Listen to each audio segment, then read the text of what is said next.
Good morning.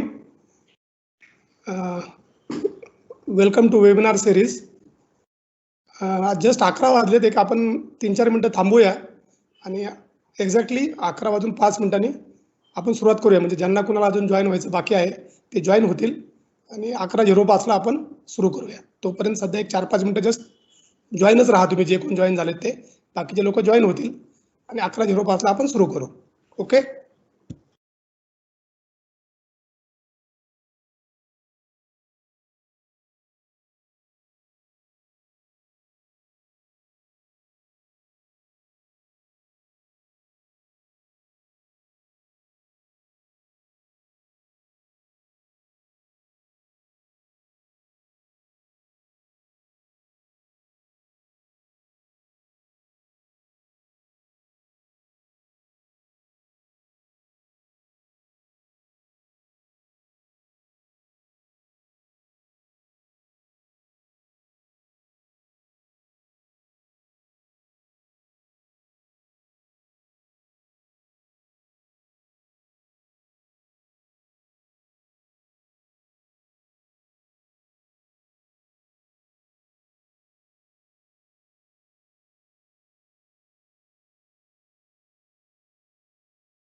Good morning everyone. नमस्कार. मी Rajan Shah, chief engineer hydro project and quality control, सगळ्यांचं पीडीएनच्या वेबिनार सिरीजमध्ये मी सगळ्यात प्रथम स्वागत करतो. सर्वप्रथम खरं तर असा जो उपक्रम सुरू केला आहे त्याच्याबद्दल मनापासून मी शासनाचे आभार मानतो आणि एस्पेशली शासनामधील जे आपले जॉईंट सेक्रेटरी आहेत बेलसरे साहेब, आणि सध्या ही जी आपण सिरीज पाहतोय त्याचे मेन बॅकबोन म्हणजे आपले ई गव्हर्नन्स सर्कलचे AC नार्वेकर, ह्या दोघांचेही मी आभार मानतो, कारण एक नवीन प्रकार आपण सुरू केला आहे. तर अशाच प्रकारे वेबिनार भविष्यात होत राहतील अशी मी अपेक्षा करतो आणि प्रत्यक्ष विषयाला सुरुवात करतो. आता ही सिरीज जी आहे ती आपल्याला कल्पना आहे 4 भागामध्ये आपण ठेवलेली आहेत. रोज 1-1 तास आपले ते सेशन चालत आहेत. परवा दिवशी पहिल्या दिवशी आपल्याला कुलकर्णी साहेबांनी पीडीएन ओव्हरव्ह्यू दिलाय, की म्हणजे शासनाचे पीडीएन बद्दल गाईडलाईन्स काय आहेत, पीडीएनची आवश्यकता काय आहे, पीडीएनच्या बाबतीत CDO मध्ये काय काय प्रकारे काम केलं जातं, ह्या गोष्टी आपण परवा दिवशी पाहिल्या. काल सेशन 2 झाला, त्याच्यामध्ये L&Tचे एक डिझाईन एक्सपर्ट होते.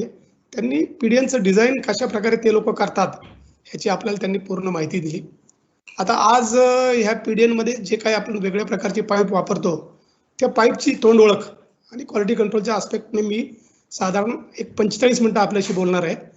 आणि त्याच्यानंतर उद्या प्रत्यक्ष पाईपचा वापर करून मोठ्या प्रमाणात जिथे कामं आपल्या आता चालू आहेत किंवा झालेले आहेत ते कृष्णा व्हॅलीमध्ये, सांगली सर्कलमध्ये टेंबू आहे किंवा ताकारी म्हैसाळ म्हणजे ज्याला KKLI म्हणतो आपण, त्या स्कीमच्या केस स्टडीजबद्दल आपले एक सिनियर मित्र आहेत Krunal due for chief engineer, ते आपल्याला माहिती देणार आहेत. तर आपण आजच्या सेशनला सुरुवात करूया. ह्या सेशनमध्ये मध्ये जे प्रत्यक्ष साईटचे जे काही फोटो आहेत ते पण इन्क्लूड करायचा प्रयत्न केलाय, जेणेकरून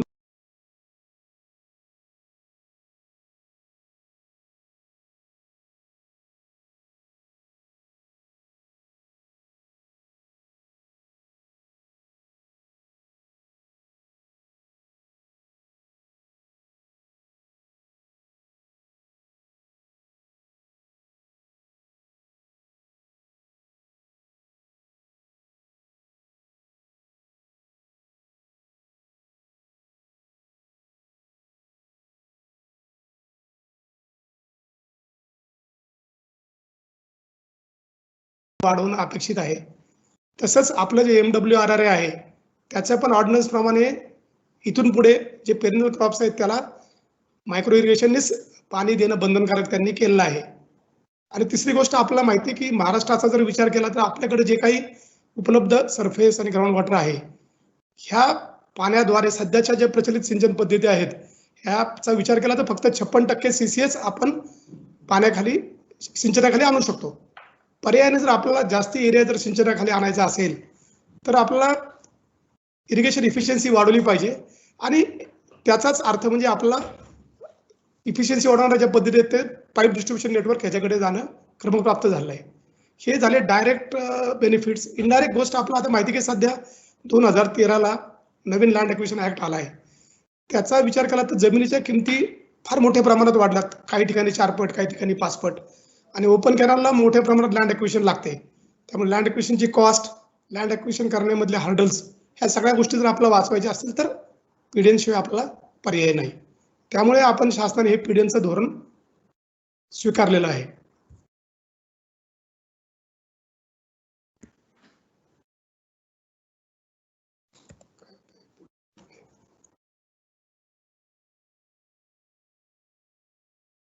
आता साधारणपणे जे काही पाईप्स आपल्याकडे वापरले जात आहेत त्याचं एक थोडंसं पिक्टोरल व्ह्यू आपण दाखवलं आहे. जवळपास 9-10 प्रकारचे पाईप्स आहेत. ते प्रत्येक पाईप बद्दल थोडक्यात आपण समजून घेणार आहोत. तर पुढे जाऊया आपण डायरेक्ट. आता हे HDPE हा पहिला पाईप आहे. तो बेसिकली पेट्रोलियम पासून तयार केला जातो. हाय डेन्सिटी पॉलिइथिलीन म्हणून ते आहे.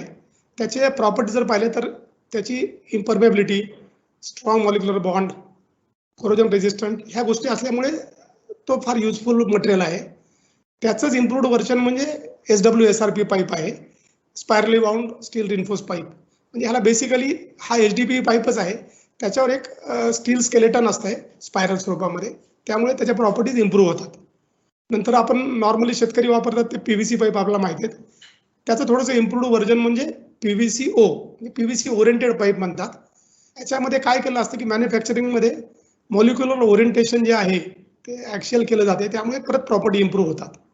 नंतर पुढच्या प्रकारचा पाईप आहे तो त्याच्यामध्ये ग्लास फायबर हे प्लास्टिकमध्ये मिक्स केले जातात. It is called as glass fibre reinforce plastic pipe. त्यामुळे त्या पाईपच्या प्रॉपर्टीज इम्प्रूव्ह होतात. नंतर जो कन्व्हेन्शनल पाईप आपण वर्षानुवर्ष वापरतो तो माइल्ड स्टीलचा पाईप आहे. तसंच DI पाईप पण आपण वापरले ते it is a ductile ion की ज्याच्यामध्ये ग्राफाईट जो आहे तो स्पेरिकल किंवा नोड्युलर फॉर्ममध्ये असतो. प्रत्येक पाईपच्या मॅन्युफॅक्चरिंग प्रोसेसनुसार त्याच्यामध्ये प्रॉपर्टीज इम्प्रूव्ह होत जातात. आता हे 3 पाईप बेसिकली कॉन्क्रीटचे पाईप आहेत आणि याच्यामध्ये प्रिस्ट्रेसिंगचा वापर केला जातो. त्यातला पहिला जो PSC पाईप आहे त्याला आपण म्हणतो प्रिस्ट्रेस्ड कॉन्क्रीट नॉन सिलेंडर पाईप. दुसरा जो PCCP आहे तो प्रिस्ट्रेस कॉन्क्रीट सिलेंडर पाईप आणि तिसरा जो आहे तो BWSC दॅट इज बार किंवा वायर रॅप्ड स्टील सिलेंडर. तर ह्याच्यामध्ये PSC आणि इतर 2 पाईप ह्याच्यामध्ये असा फरक आहे की PSC पाईपमध्ये प्रिस्ट्रेस वायर्स आहेत फक्त, वेरॅज PCCP आणि BWSC मध्ये एक स्टील कोर आहे आत, may be 6 mm 8 mm design प्रमाणे, आणि मग नंतर त्याला प्रिस्ट्रेसिंग केलेलं आहे. आता PSC पाईपमध्ये आतल्या बाजूने कॉन्क्रीट आहे, प्रिस्ट्रेसिंग वायर्स आहेत आणि बाहेरून मॉटर आहे. PCCP पाईपला पण तसंच आहे, आतून कॉन्क्रीट आहे बाहेरून मॉटर आहे, पण तो स्टील कोर आहे आणि त्याला प्रिस्ट्रेस वायर्स वाउंड केलेले आहेत. वेरॅज BWSC पाईपला दोन्हीकडे मॉटर आहे, म्हणजे आतून पण मॉटर आहे बाहेरनं पण मॉटर आहे, आणि प्रिस्ट्रेस वायरच्या ऐवजी स्मॉल बार्स किंवा वायर 6 mm 8 mm च्या ते आपण प्रिस्ट्रेस केल्या जातात. म्हणजे हे बेसिकली या 3 पाईपचे कन्स्ट्रक्शन आहे, त्याचा आपण खाली स्केच काढलेला आहे, म्हणजे क्रॉस सेक्शन जर पाहिला तर आपल्याला लक्षात येईल. आता हे आपण पाईपचे प्रकार पाहिले. आता पाईप इतके प्रकार आहेत तर कुठल्या साईडला कुठला पाईप वापरायचा हा एक प्रश्न आहे. आणि सगळ्यात महत्त्वाचं म्हणजे काल आणि परवा आपण चर्चा केली की ह्या पिडियनचा ओव्हरऑल लेआउट कसा असावा, कारण नॉर्मली ओपन कॅनॉलमध्ये आपण कंटूरने जातो, व्हेरॅज इथे PDN त्याची गरज नाही, कारण हे PDN सिस्टीम एंटायर ही हायड्रॉलिक ग्रेडियंटवर चालते, हे आपण ऐकले 2 दिवस. त्यामुळे PDNच्या लेआउटमध्ये ऑप्टिमायझेशनला फार स्कोप आहे, कारण जितकी आपल्या लेआउटची लांबी कमी तेवढी आपली ओव्हरऑल कॉस्ट कमी होणार आहे. त्यामुळे PDN लेआउट फार काळजीपूर्वक केला पाहिजे, आणि सध्याचे जे शासनाचं प्रचलित GR आहे त्याप्रमाणे PDN लेआउट मंजुरीचे अधिकार हे क्षेत्रीय मुख्य अभियंत्याने दिले आहेत. हे योग्यच आहे, परंतु जर आपण पाहिलं कुठलंही समजा डॅमचं लेआउट असेल, मेजर डॅम असेल, मोठे डिझाईन्स असतील, तर नॉर्मली आपण आपल्याकडे डेडिकेटेड डिझाईन ऑर्गनायझेशन आहे CDO, त्यांना ते अधिकार आपण डिझाईनचे दिलेत. तिथे सुद्धा मंजुरीचे अधिकार हे क्षेत्रीय मुख्य अभियंत्यालाच आहेत. तर इथे माझं असं मत आहे की हा जो लेआउट की ज्याच्यामध्ये फार मोठी इन्व्हॉल्वमेंट आहे, त्या ह्या लेआउटचे सुद्धा CDO कडून तपासणी होणं अत्यंत आवश्यक आहे, असं हे माझं वैयक्तिक मत आहे.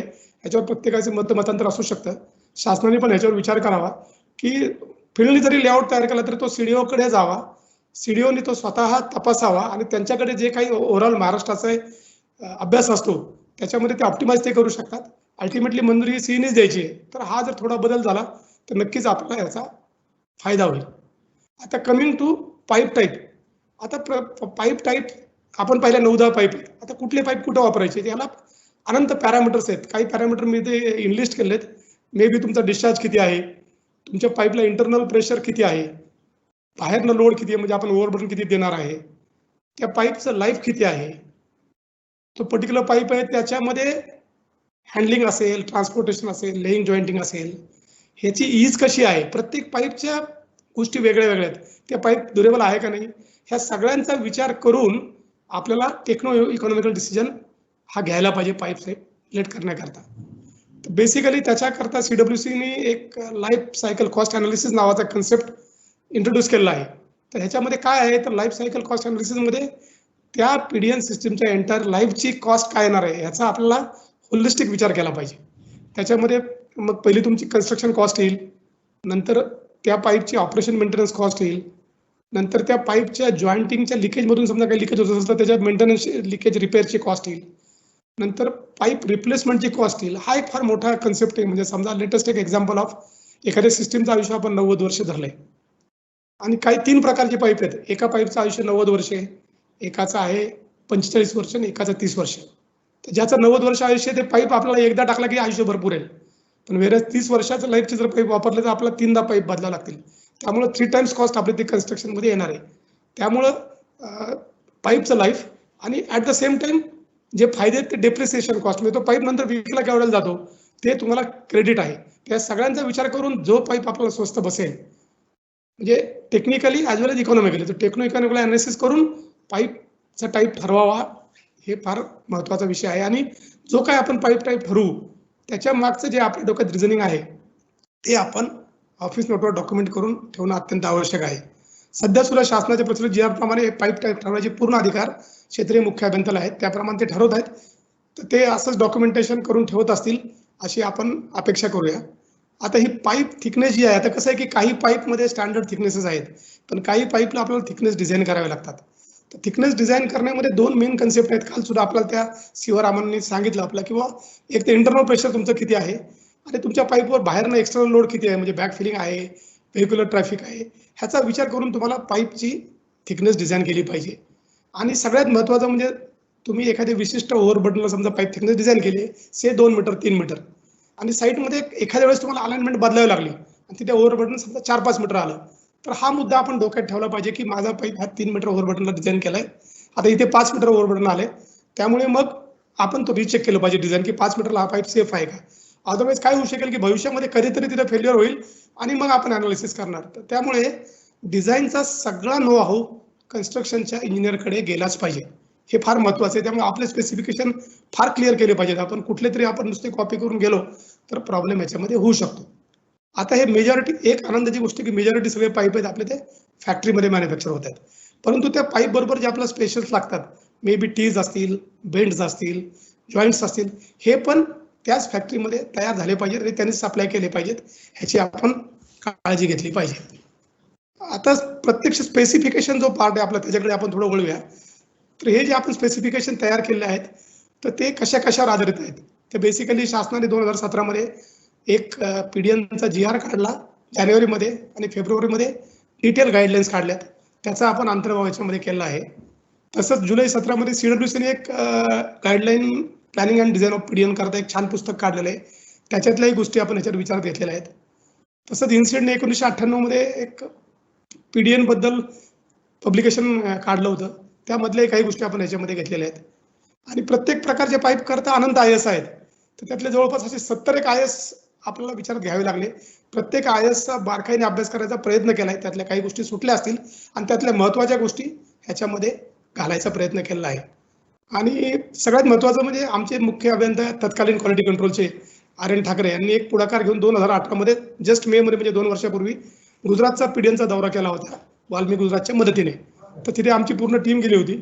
तिथे जे इनपुट गॅदर झाले त्याचाही आपण ह्याच्यामध्ये विचार केलेला आहे. आता ह्या स्पेसिफिकेशन मध्ये काय काय कव्हर केले आपण, तर जवळपास प्रत्येक पाईप करता एक 22 मुद्दे आपण त्याच्यामध्ये घेतलेले आहेत. आणि प्रत्येक पाईपचं साधारण 25 पानाचं स्पेसिफिकेशन तयार झालंय. आणि त्या 22 मुद्द्यामधले महत्त्वाचे मुद्दे कुठले आहेत हे आपण आज चर्चा करणार आहोत. आणि ते समोर मांडलेत, म्हणजे कुठले कुठले आय-एस कोड आपल्याला लागणार आहेत, त्या पाईपला रॉ मटेरियल काय काय वापरलं जात आहे, त्या रॉ मटेरियलच्या टेस्ट काय असतात, नंतर तो पाईप तयार झाल्यावर पाईप जेव्हा आपल्या फॅक्टरीमध्ये टेस्ट करायचे आहेत, तर त्याचं सॅम्पलिंग क्रायटेरिया काय असला पाहिजे हे आपण कव्हर केलंय. कुठल्या कुठल्या टेस्ट करायच्या फॅक्टरीमध्ये, नंतर एकदा पाईप तयार झाल्यानंतर पूर्ण त्याचं अल्टिमेटली बॅकफिलिंग होईपर्यंत वेगळ्या ऍक्टिव्हिटीज आहेत. ट्रान्सपोर्टेशन आलं, स्टॅकिंग आलं, लेईंग, जॉईंटिंग, हायड्रोलिक टेस्टिंग, ह्या सगळ्या गोष्टी आपण याच्यामध्ये कव्हर केल्यात. आणि हे काम झाल्यावर कॉन्ट्रॅक्ट मॅनेजमेंटच्या दृष्टीने 2 मुद्दे जे आहेत, एक तर पेमेंट शेड्यूल आणि ऑपरेशन मेंटेनन्स आणि handing over to water users association, हे सगळ्या गोष्टी याच्यामध्ये कव्हर केल्या आहेत.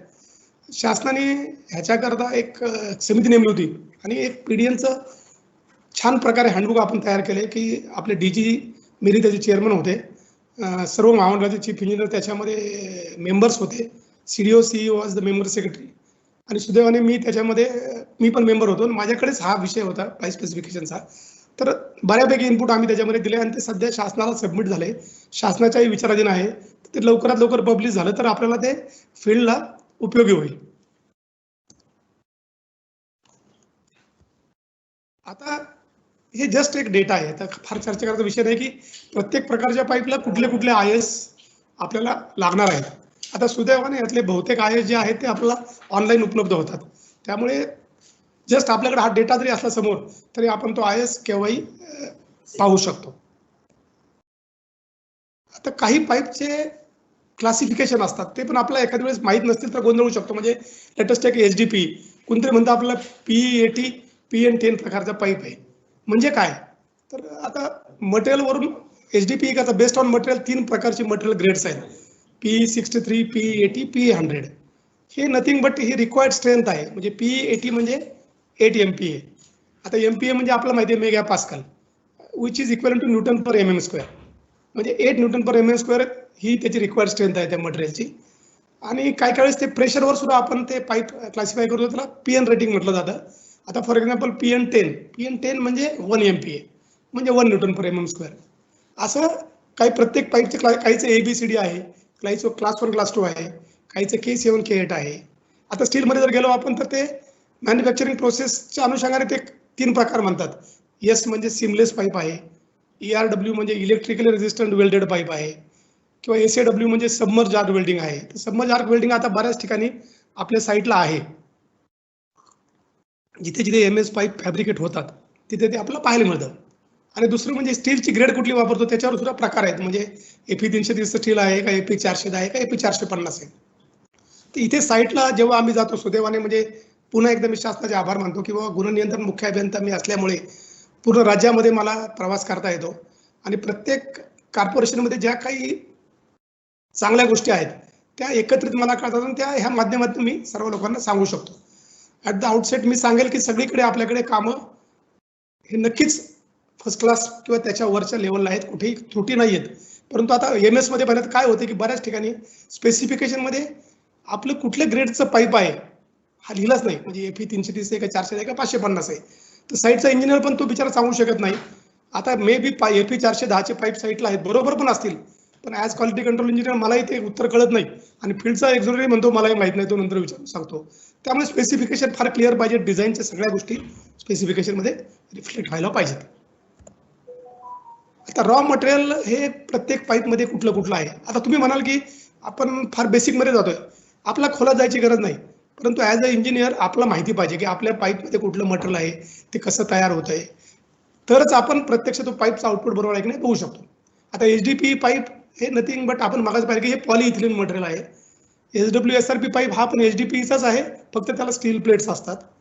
PVC आपल्याला सगळ्यांना माहिती आहे, पॉलिव्हिनाइल क्लोराईड आहे. आता PCCP, PSC, BWSC हे तिन्ही पाईप हे बेसिकली कॉन्क्रीट आणि स्टील ह्याच्यापासून बनलेले असतात. त्यामुळं ते इन्ग्रेडियंट्स आपल्या सगळ्यांना माहिती आहेत. GRP हा एक रेझिन आणि ग्लास फायबर हे त्याच्यामध्ये आहेत आणि MS आणि DI हे आपल्या प्रचलित आहेत. म्हणजे बेसिक रॉ मटेरियल काय काय हे आपल्याला माहिती असणं आवश्यक आहे. कारण कसं होतंय की आपल्याला माहिती आहे की कुठलाही प्रॉडक्ट जो आहे त्याचं क्वालिटी रॉ मटेरियल पासून चालू होते. म्हणजे रॉ मटेरियलची क्वालिटी, तो प्रॉडक्ट तयार होण्याची क्वालिटी आणि तो प्रॉडक्ट वापरतानाची क्वालिटी, ह्या 3 गोष्टी मिळून आपल्या टोटल क्वालिटी मॅनेजमेंट TQM जे म्हणतो ते तयार होतं. त्यामुळे फॅक्टरीमध्ये जे काही पाईप तयार होतात ते नुसते पाईपची टेस्टिंग न पाहता ते जे रॉ मटेरियल तो वापरतोय ते टेस्ट केले का त्यांनी. प्रत्येक रॉ मटेरियल करता IS मध्ये टेस्ट दिले आहेत किंवा त्या रॉ मटेरियलच्या कुठल्या टेस्ट घेतल्या पाहिजेत, त्या त्यांनी घेतल्यात का हे आपण पाहिलं पाहिजे. काही टेस्ट आपण विटनेस केल्या पाहिजेत आणि त्याचे जे रिझल्ट आहेत ते सगळे रिझल्ट आपल्याकडं ऑफिस ॲज वेल एज साईटला मेंटेन केले पाहिजेत. मी वारंवार म्हणेल की साईटला पाहिजेत, कारण साईटला तुमचे वरिष्ठ अधिकारी येतात, क्वालिटी कंट्रोलचे अधिकारी येतात किंवा कुणीही त्रयस्थ माणूस लोकप्रतिनिधी येऊ शकतो. त्यांनाही कळलं पाहिजे की बाबा पूर्ण क्वालिटीने हे कामं चालू आहेत. आता काही पाईप आहेत समजा HDPE आहे किंवा PVC आहे की ज्याच्यामध्ये त्यांच्या मॅन्युफॅक्चरिंगमध्ये एखादा पाईप समजा फेल झाला किंवा काही पाईप तुटला तर त्याचं मटेरियल रिवर्क मटेरियल त्याला म्हणतात ते वापरायला परवानगी असते. म्हणजे up to 10% of the material पण त्यांचं स्वतःचं पाहिजे ती वापरायला परवानगी असते. बाहेरचं दुसरं रिवर्क मटेरियल चालत नाही. तर हे तो बरोबर काळजी घेतोय का, किती टक्के वापरलंय हे आपण पाहिलं पाहिजे. तर अशा काही काही गोष्टी रॉ मटेरियलच्या लेवललाच आपण पाहिल्या पाहिजेत. रॉ मटेरियल झाल्यानंतर जेव्हा पाईप तयार होतो तेव्हा आपल्या पाईपच्या टेस्ट करायच्यात, आपल्याला माहिती आहे. तर त्या टेस्ट करण्याकरता प्रत्येक पाईप करता वेगळा सॅम्पलिंग क्रायटेरिया आहे. सॅम्पलिंग क्रायटेरिया म्हणजे किती पाईप आपण टेस्टिंगला सिलेक्ट करायचे. आता थोडंसं आपलं अजून ज्यांना माहिती आहे त्यांना वाटणार नाही, पण ज्यांना माहित नाही PDN मध्ये काम केलं त्यांना कौतुक वाटेल की प्रत्येक पाईपच्या प्रत्येक टेस्ट करता सॅम्पलिंग क्रायटेरिया वेगळा आहे आणि तो लॉटवर अवलंबून असतो. आता लॉट म्हणजे काय, तर एका युनिफॉर्म मॅन्युफॅक्चरिंग प्रोसेसमध्ये जे पाईप तयार होतात, मे बी सेम साईज असेल, same diameter, same pressure rating, ह्याला एक लॉट म्हणतात. म्हणजे समजा आता आपण 1200 mm चे पाईप 2 kg चे आपण त्याला मॅन्युफॅक्चर करायला सांगितलं, त्यांनी एकाच वेळेस एक समजा 500 पाईप तयार केले, 1000 पाईपची ऑर्डर आहे पण दोनदा 500 केले, तो 500 पाईपचा हा एक लॉट असं बोलला जातो. आणि ती लॉटची साईज जेवढी मोठी तेवढी आपला सॅम्पल साईज आपली मोठी होते. आणि हे जे समजा आता एकदा ठरलं की आपला 50 पाईप टेस्ट करायचे तर 50 कुठले निवडायचे, त्याच्यामध्ये सुद्धा IS मध्ये प्रोसिजर दिली कशी निवडायची. म्हणजे एक तर तुम्ही रॅन्डमली निवडू शकता किंवा असं आहे काही ठिकाणी समजा आपला 50 पाईप घ्यायचे तर एवढी 50th पाईप तुम्हाला घ्यावा लागतो. म्हणजे पहिला 51 101 वाला हे प्रत्येक डिटेल गोष्टी त्यात डॉक्युमेंट केलेल्या आहेत. ते आपल्या स्पेसिफिकेशन मध्ये आले आहेत तर त्याचा आपण जरूर अभ्यास करावा आणि ते पाहावं. आता एक मुद्दाम काय असतं हे समजण्याकरता मी आता इथे हा जो आपला HDPE पाईप आहे त्याचा IS 4984 आहे. त्याच्यामधली एक टेस्ट आहे व्हिज्युअल आणि डायमेन्शनल रिक्वायरमेंट. तर त्या टेस्ट करता पाईप जर आपल्याला निवडायचे असतील तर एक टेबल दिलं त्याच्यामध्ये. आता लेटस अज्युम की आपला जो लॉट आहे तो 1000 पाईपचा आहे. तर हे number of pipes in lot बघा इथे 501 ते 1000 हा आपला लॉट दिसतो. म्हणजे 1000 पाईप माझे आहेत. तर सॅम्पल जो घ्यायचा आहे दोन प्रकार फर्स्ट आणि सेकंड ते आपला हाऊस कळेल. सुरुवातीला फर्स्ट सॅम्पल आहे आपण गृहीत धरू. म्हणजे मला 50 पाईप निवडायचे आहेत माझ्या 1000 पाईप मधनं. आता ते रॅन्डमली निवडायचे कसे ते IS प्रमाणे तुम्ही आता हे 50 पाईप निवडले असं गृहीत धरू. त्यामुळे हे क्युम्युलेटिव्ह झाले 50 पाईप.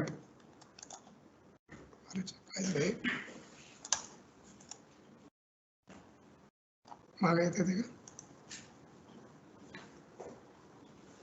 का हा काय नाही क्युम्युलेटिव्ह आपल्याला एक सिंगल स्क्रीन्सला पाहिजे ना लोकांना दिसण्याकरता. चालू असेल. Okay okay. तर इथं क्युम्युलेटिव्ह आता समजा हे 500 ते 1200 जे पाईप आहेत 1000 पाईप म्हटलं तर 50 पाईप आपल्याला निवडलेले आहेत. त्या 50 पाईप मध्ये आपल्याला दोन कॉलम शेवटी दिसत आहेत की ऍक्सेप्टन्स नंबर आणि रिजेक्शन नंबर. ऍक्सेप्टन्स नंबर 2 आहे आणि रिजेक्शन नंबर 5 आहे. याचा अर्थ असा आहे की ह्या 50 पाईप पैकी जे व्हिज्युअल आणि डायमेन्शनल रिक्वायरमेंटचे टेस्ट आपण प्रत्येक 50 पाईपला केलेले आहेत.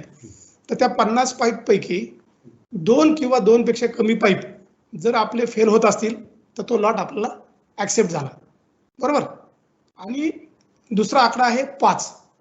आता 5 याचा अर्थ काय तर 5 किंवा 5 पेक्षा जास्ती पाईप जर फेल झाले असतील तर तो लॉट एंटर लॉट आपला रिजेक्ट करायचा आहे. हे क्लिअर झालं. म्हणजे आता याचा अर्थ 2 किंवा 2 पेक्षा कमी पाईप असतील तर तो आपण लॉट ऍक्सेप्ट केला. 5 किंवा 5 पेक्षा जास्त असेल तर रिजेक्ट केला. लेटेस्ट एक एक्झाम्पल घ्या दोघांच्या मध्ये 3 किंवा 4 पाईप फेल झालेत. याचा अर्थ तो नायदर ऍक्सेप्टेड नॉर रिजेक्टेड आहे. मग त्या केसमध्ये आपल्याला सेकंड सॅम्पलला जायचं खाली जे सेकंड म्हटले ते. म्हणजे याचा अर्थ काय करायचं अजून 50 पाईप घ्यायचे. म्हणजे टोटल 100 पाईप झाले. ह्या सगळ्या 100 पाईपच्या टेस्ट करायच्या. मग त्याच्यामध्ये परत नवीन ऍक्सेप्टन्स आणि रिजेक्शन नंबर मिळतो. मग तिथे तो 2च्या ऐवजी 6 पर्यंत आपला परवानगी. म्हणजे जर 6 पाईप आपले पास झाले तर आपला तो लॉट ऍक्सेप्ट झाला. So this is simple table आणि अशाच प्रकारचं टेबल प्रत्येक पाईपच्या प्रत्येक टेस्ट करता आपल्याकडे असतं. Okay. This is all about sampling criteria. आता प्रत्येक पाईपच्या कुठल्या कुठल्या टेस्ट आहेत ह्याचं एक थोडक्यात इथं टेबल मी मांडलेलं आहे. म्हणजे ह्याच्या फार डिटेल चर्चा करायची आपल्याला आवश्यकता नाहीये. पण एक उदाहरण समजा आपण HDPE पाहिली तर HDPE मध्ये जवळपास 3 3 6 8 प्रकारच्या टेस्ट आहेत. पहिली टेस्ट म्हणजे डायमेन्शन टेस्ट. ही नॉर्मली प्रत्येक पाईपला असते. म्हणजे आपल्याला जे रिक्वायर्ड डायमीटर आहे, थिकनेस आहे, लांबी आहे त्याच्या IS मध्ये रेंज आहेत. म्हणजे समजा डायमीटर तुमचा 1000 mm असेल तर त्याला प्लस मायनस टॉलरन्स आहे का नाही, काहीला असतंय काहीला नसतंय. तर त्याप्रमाणे आपल्याला त्या सॅम्पल जे सिलेक्ट केलेले पाईप आहे त्याच्या टेस्ट करायच्या. थिकनेस आपल्या रिक्वायर्ड प्रमाणे आहे का नाही. लांबी नॉर्मली मॅन्युफॅक्चरर IS मध्ये त्यांनी फ्रीडम दिलं की आपला सप्लायर आणि मॅन्युफॅक्चरर किंवा जो मालक आणि मॅन्युफॅक्चरर आहे त्या दोघांनी ठरवायचं की मला 5 मीटरची पाहिजेत. तर हे तुम्ही बघू शकता. नंतर व्हिज्युअल अपीअरन्स म्हणजे व्हिज्युअली व पाईपमध्ये कुठे तुम्हाला डिफेक्ट दिसत आहेत का, आतून बाहेरून स्मूथ फिनिश आहे का नाही वगैरे. नंतर internal pressure creep rupture test म्हणजे जो आपला इंटरनल प्रेशर दिलेला आहे त्या क्रीप रप्चर टेस्ट करता तो प्रेशर अप्लाय केल्यानंतर पाईप कुठं बल्ज होत नाही ना, तो कुठं रप्चर होत नाही ना, फॉर गिव्हन टाइम तो प्रेशर मेंटेन केला तर ह्या गोष्टी आपल्याला बघायच्या आहेत. डेन्सिटी आहे पुढची. डेन्सिटी म्हणजे समजा त्या मटेरियलच्या फॉर नॉर्मली HDPE मध्ये 950च्या जवळपास kg/cm किंवा एवढी डेन्सिटी आपल्याला अपेक्षित आहे. ती आहे का नाही आपल्याला बघता येते. कार्बन ब्लॅक कंटेंट म्हणजे त्याच्यामध्ये कार्बन ब्लॅकचं प्रमाण किती आहे ते काहीतरी मला वाटतं 2.5% आपल्याला परमिसिबल आहे. असं प्रत्येक पाईपच्या टेस्ट आहेत आणि टेस्टचे डिटेल्स आपल्याकडे IS मध्ये दिले आहेत. तर ह्याचा सगळ्याचा आपल्याला अभ्यास पाहिजे. आपण काय करतोय सध्या किंवा आपण थर्ड पार्टी नेमली आहे तो करेल. तर असं नाही. ॲज अ इंजिनियर मला तर सगळ्या गोष्टी माहिती असतील. एक लक्षात घ्या जेवढी थेरी तुमची स्ट्रॉंग तेवढा साईटला तुम्हाला कॉन्फिडन्स वाढतो. आणि एकदा जर समोरच्याला कळलं की तुम्हाला यातलं पूर्ण नॉलेज आहे तर तुम्हाला कुणीही फसवू शकत नाही. म्हणजे एखाद्या वेळेस काय होतं की बऱ्याच वेळा आपलं असं होतं की समजा आपण आता स्पिलवेचा अभ्यास करतोय, टेल चॅनलचा अभ्यास करतोय. डिझाईनमध्ये बोलता बोलता हळूच कोणतरी एक जण म्हणतो, अरे तुला माहिती का ते मी हे क्रॅशमध्ये केलंय. आपल्याला तो शब्दच माहीत नसतो, आपण शांत बसतो, आपण काहीच उत्तर देत नाही. त्यामुळे ह्या सगळ्या गोष्टी आपल्याला ॲज अ इंजिनियर आणि एस्पेशली आता आपल्या डिपार्टमेंटमध्ये मोठ्या प्रमाणात डायरेक्ट रिक्रूटची भरती आहे आणि त्याच्यावर हे सगळं डिपार्टमेंटचं भविष्य आहे. त्यामुळे प्रत्येकाने अभ्यास करून ह्या सगळ्या गोष्टी माझ्याच आवश्यक आहेत. हे थर्ड पार्टी वगैरे हे माझ्या मदतीला आहे, हे प्रत्येकाने लक्षात ठेवायचे. हे माझं स्वतःचं काम आहे. त्यांचं सुद्धा मी क्वालिटी मी चेक केली पाहिजे की थर्ड पार्टी बरोबर करतोय का नाही. ह्या दृष्टीने जर आपण कामाकडे पाहिलं तर आपलं नक्कीच याच्यामध्ये इम्प्रूव्हमेंट होईल. म्हणजे बेसिकली मला साईटवर फिरताना हे दिसतंय, म्हणजे राईट फ्रॉम नागपूर, चंद्रपूर ते सिंधुदुर्ग, मागच्या वर्षी पण मला जाण्याचा योग आला. यावर्षी पण सुदैवाने मार्चपर्यंत बऱ्यापैकी जवळपास 31 प्रकल्पांना भेटी झाल्या माझ्या. आता ठीक आहे, सुदैवाने होऊ शकत नाही, पण सगळीकडे लोकांचा अभ्यास वृत्ती वाढलेली दिसते. That is a positive side. आता हे पुढचे कॉन्क्रीट पाईप्स ह्याच्या टेस्ट आहेत, तर ह्याच्यामध्ये बेसिकली कोटिंग जे आहे त्याची परमनंट टेस्ट किंवा मॉटर आहे त्याची साऊंडनेस टेस्ट ह्या आपल्या बघितल्या जातात. नंतर हे DIMS GRP पाईप आहेत.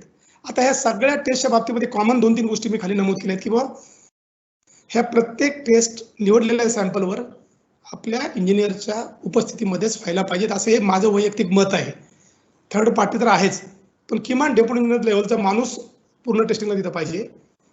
If possible executive engineer acini पण किमान एखाद्या तरी टेस्टिंगला तिथे जावं आणि काही टेस्ट करता क्वालिटी कंट्रोलच्या इंजिनियरलाही त्यांनी बोलवावं अवश्य. आमचे पूर्ण लोक प्रत्येक ठिकाणी यायला तयार आहेत, की जेणेकरून अज्ञानामधून काही चुका राहू नयेत. म्हणजे बेसिकली क्वालिटी कंट्रोल यंत्रणा जी आहे त्यांना थोडासा वेळ आहे. म्हणजे तुम्ही कन्स्ट्रक्शनचे जे मंडळी आहात त्यांना अनंत फोर्सेस असतात. म्हणजे तुम्हाला रेव्हेन्यूचे कॉल आहेत, तुम्हाला शासनाचे कॉल आहेत, तुम्हाला कॉन्ट्रॅक्टर आहे, तुम्हाला कॉमन पब्लिक आहे, तुम्हाला लोकल रिप्रेझेंटेटिव्ह आहेत. त्यामुळे तुम्हाला अभ्यासाला इतका वेळ देता येत नाही. तर आम्ही थोडासा वेळ काढून जे काही तुम्हाला मटेरियल तयार करून देतोय ह्याचा जर वापर तुम्ही केला तर नक्कीच आपली कामाची क्वालिटी ओव्हरऑल सुधारेल. आता एकदा सगळ्या टेस्ट झाल्या, पाईप जेव्हा साईडला येतात तेव्हा खरं तर त्यातले सुद्धा काही एखाद दुसरा पाईप सॅम्पल टेस्ट करून केला तर हे अत्यंत चांगलं होईल. कारण समजा 1000च्या लॉटच्या पाईपमध्ये 50 पाईप आपण टेस्ट केलेत, न जाणो आपण त्यापेक्षा वेगळाच पाईप इथं टेस्ट केला आणि त्यात काही जर प्रॉब्लेम आला तर आपलं अजून कन्फर्मेशन होईल. नॉर्मली हे फिजिबल आहे नाही असं लोक म्हणतील, पण if there is will there is way. तर आपण जर हे काही रॅन्डमली कन्फर्म करायचा प्रयत्न केला तर फॅक्टरी ॲज वेल एज कॉन्ट्रॅक्टर ॲज वेल एज थर्ड पार्टी सगळ्यांना इनडायरेक्ट तो चेक बसू शकतो की बाबा सर्व प्रकारे यांच्याकडे तपासणी केली जाते. आणि मगा म्हटल्याप्रमाणे पुन्हा सगळे टेस्ट रिझल्ट साईटला नेहमी पाहिजेत.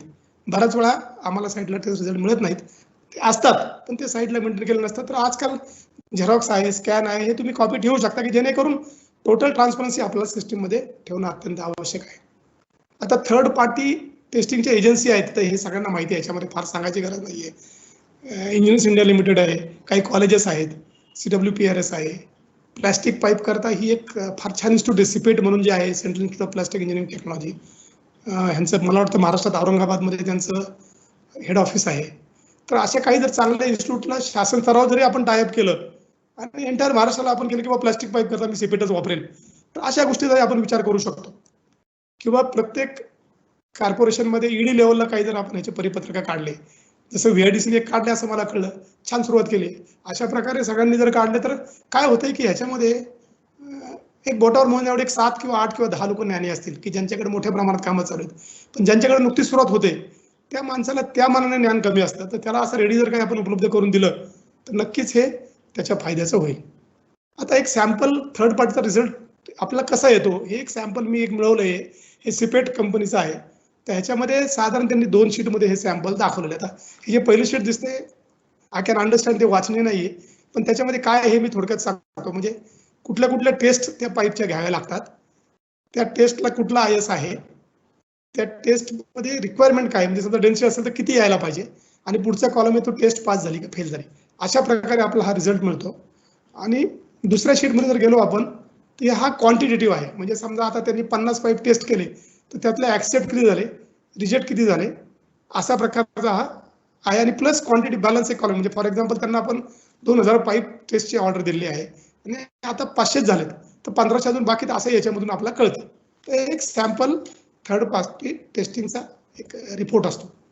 आता एकदा पाईपचं टेस्टिंग झालं नंतर पाईप आपल्या साईटला येतात, तेच पाईप आपल्या साईटला आलेले आहेत का नाहीत हे कळण्याकरता पाईपवर मार्किंग करणं हे अत्यंत आवश्यक आहे.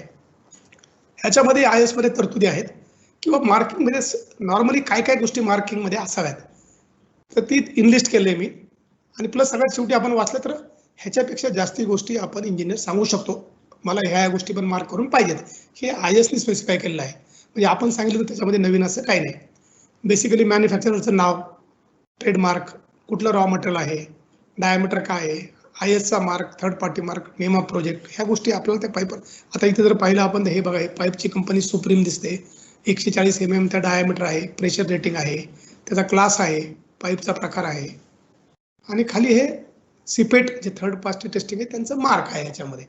तर ह्या गोष्टी आपल्याला ह्याच्यामध्ये दिसतात. तर हे अशा प्रकारे मार्किंग असेल तर साईटला जो आलेला प्रत्येक पाईप आहे तो तपासलेला आहे का नाही, थर्ड पार्टी टेस्टिंग आहे का नाही, हे आपल्याला याच्यामधनं कळू शकतं. तर this is all about marking of pipe.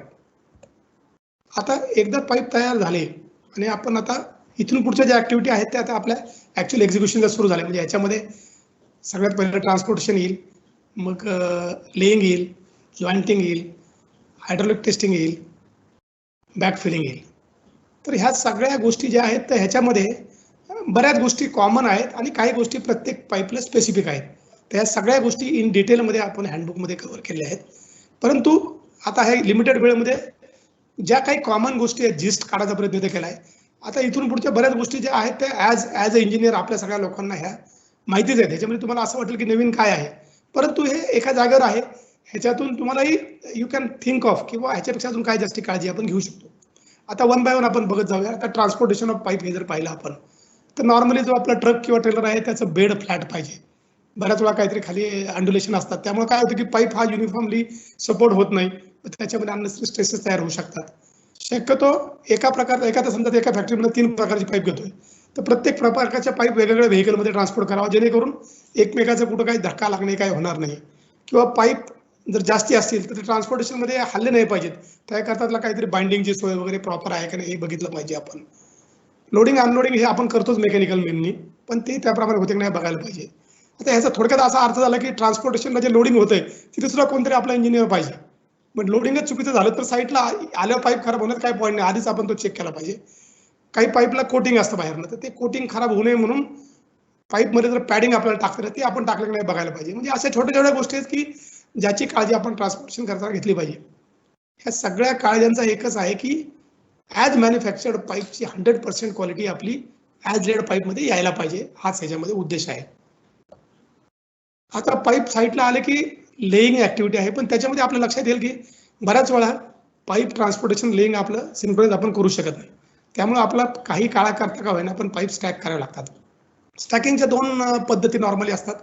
एक तर आपण एक सेंट्रलाइज स्टॉक ॲड घेतो तिथे स्टॅकिंग करतो, किंवा दुसरं अलॉंग द अलाइनमेंट पाईप टाकतो. तर दोन्ही ठिकाणी जेव्हा स्टॅकिंग करतो तेव्हा साधारण काय काळजी घ्यावी ती इथं लिस्ट करायचा प्रयत्न केलाय. इथेही आपल्या ट्रक सारखंच स्टॅकिंग एरिया फ्लॅट पाहिजे, तिथे कुठलेही असे अनुचितदार दगडाची टोकं वगैरे नको की जेणेकरून तो पाईप डॅमेज होणार नाही, डिफॉर्म होणार नाही, त्याचं कोटिंग खराब होणार नाही. पाईप हा पूर्ण लांबीमध्ये एंटायर लेंथमध्ये ओव्हर इव्हनली सपोर्ट होईल.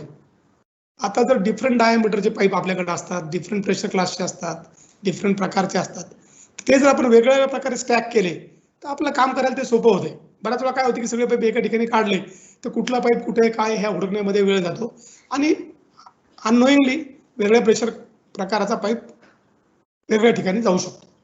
त्यामुळे स्टॅकिंग हे वेगवेगळं केलं तर नक्कीच त्याचा उपयोग होतो. काही ठिकाणी जागाचं लिमिटेशन असतं तर आपल्याला लेअरमध्ये स्टॅकिंग करावं लागतं. तर लेअरमध्ये करतानाही प्रत्येक पाईप करता IS मध्ये प्रोव्हिजन्स दिलेले आहेत. मग ते कसं करायचं, काही ठिकाणी म्हणजे स्टॅकिंगची पद्धत आहे, parallel stacking, square stacking, prismatic stacking.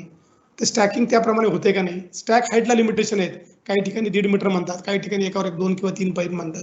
तर त्या IS मध्ये जे जे सांगितले त्याप्रमाणे आपण हे स्टॅकिंग प्रॉपरली करून घ्यायला पाहिजे.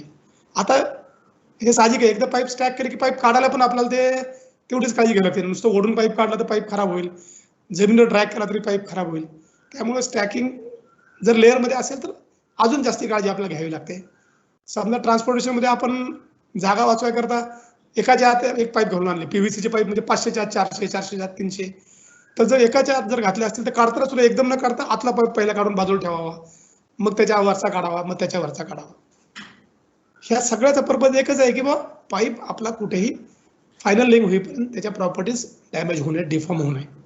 आता पाईपच्या बरोबर आपल्या पाईपचे अपेंडन्सेस पण येतात, म्हणजे मे बी रबरिंग्स असतील, गास्केट असतील, दुसरं जॉईंटिंग मटेरियल असेल.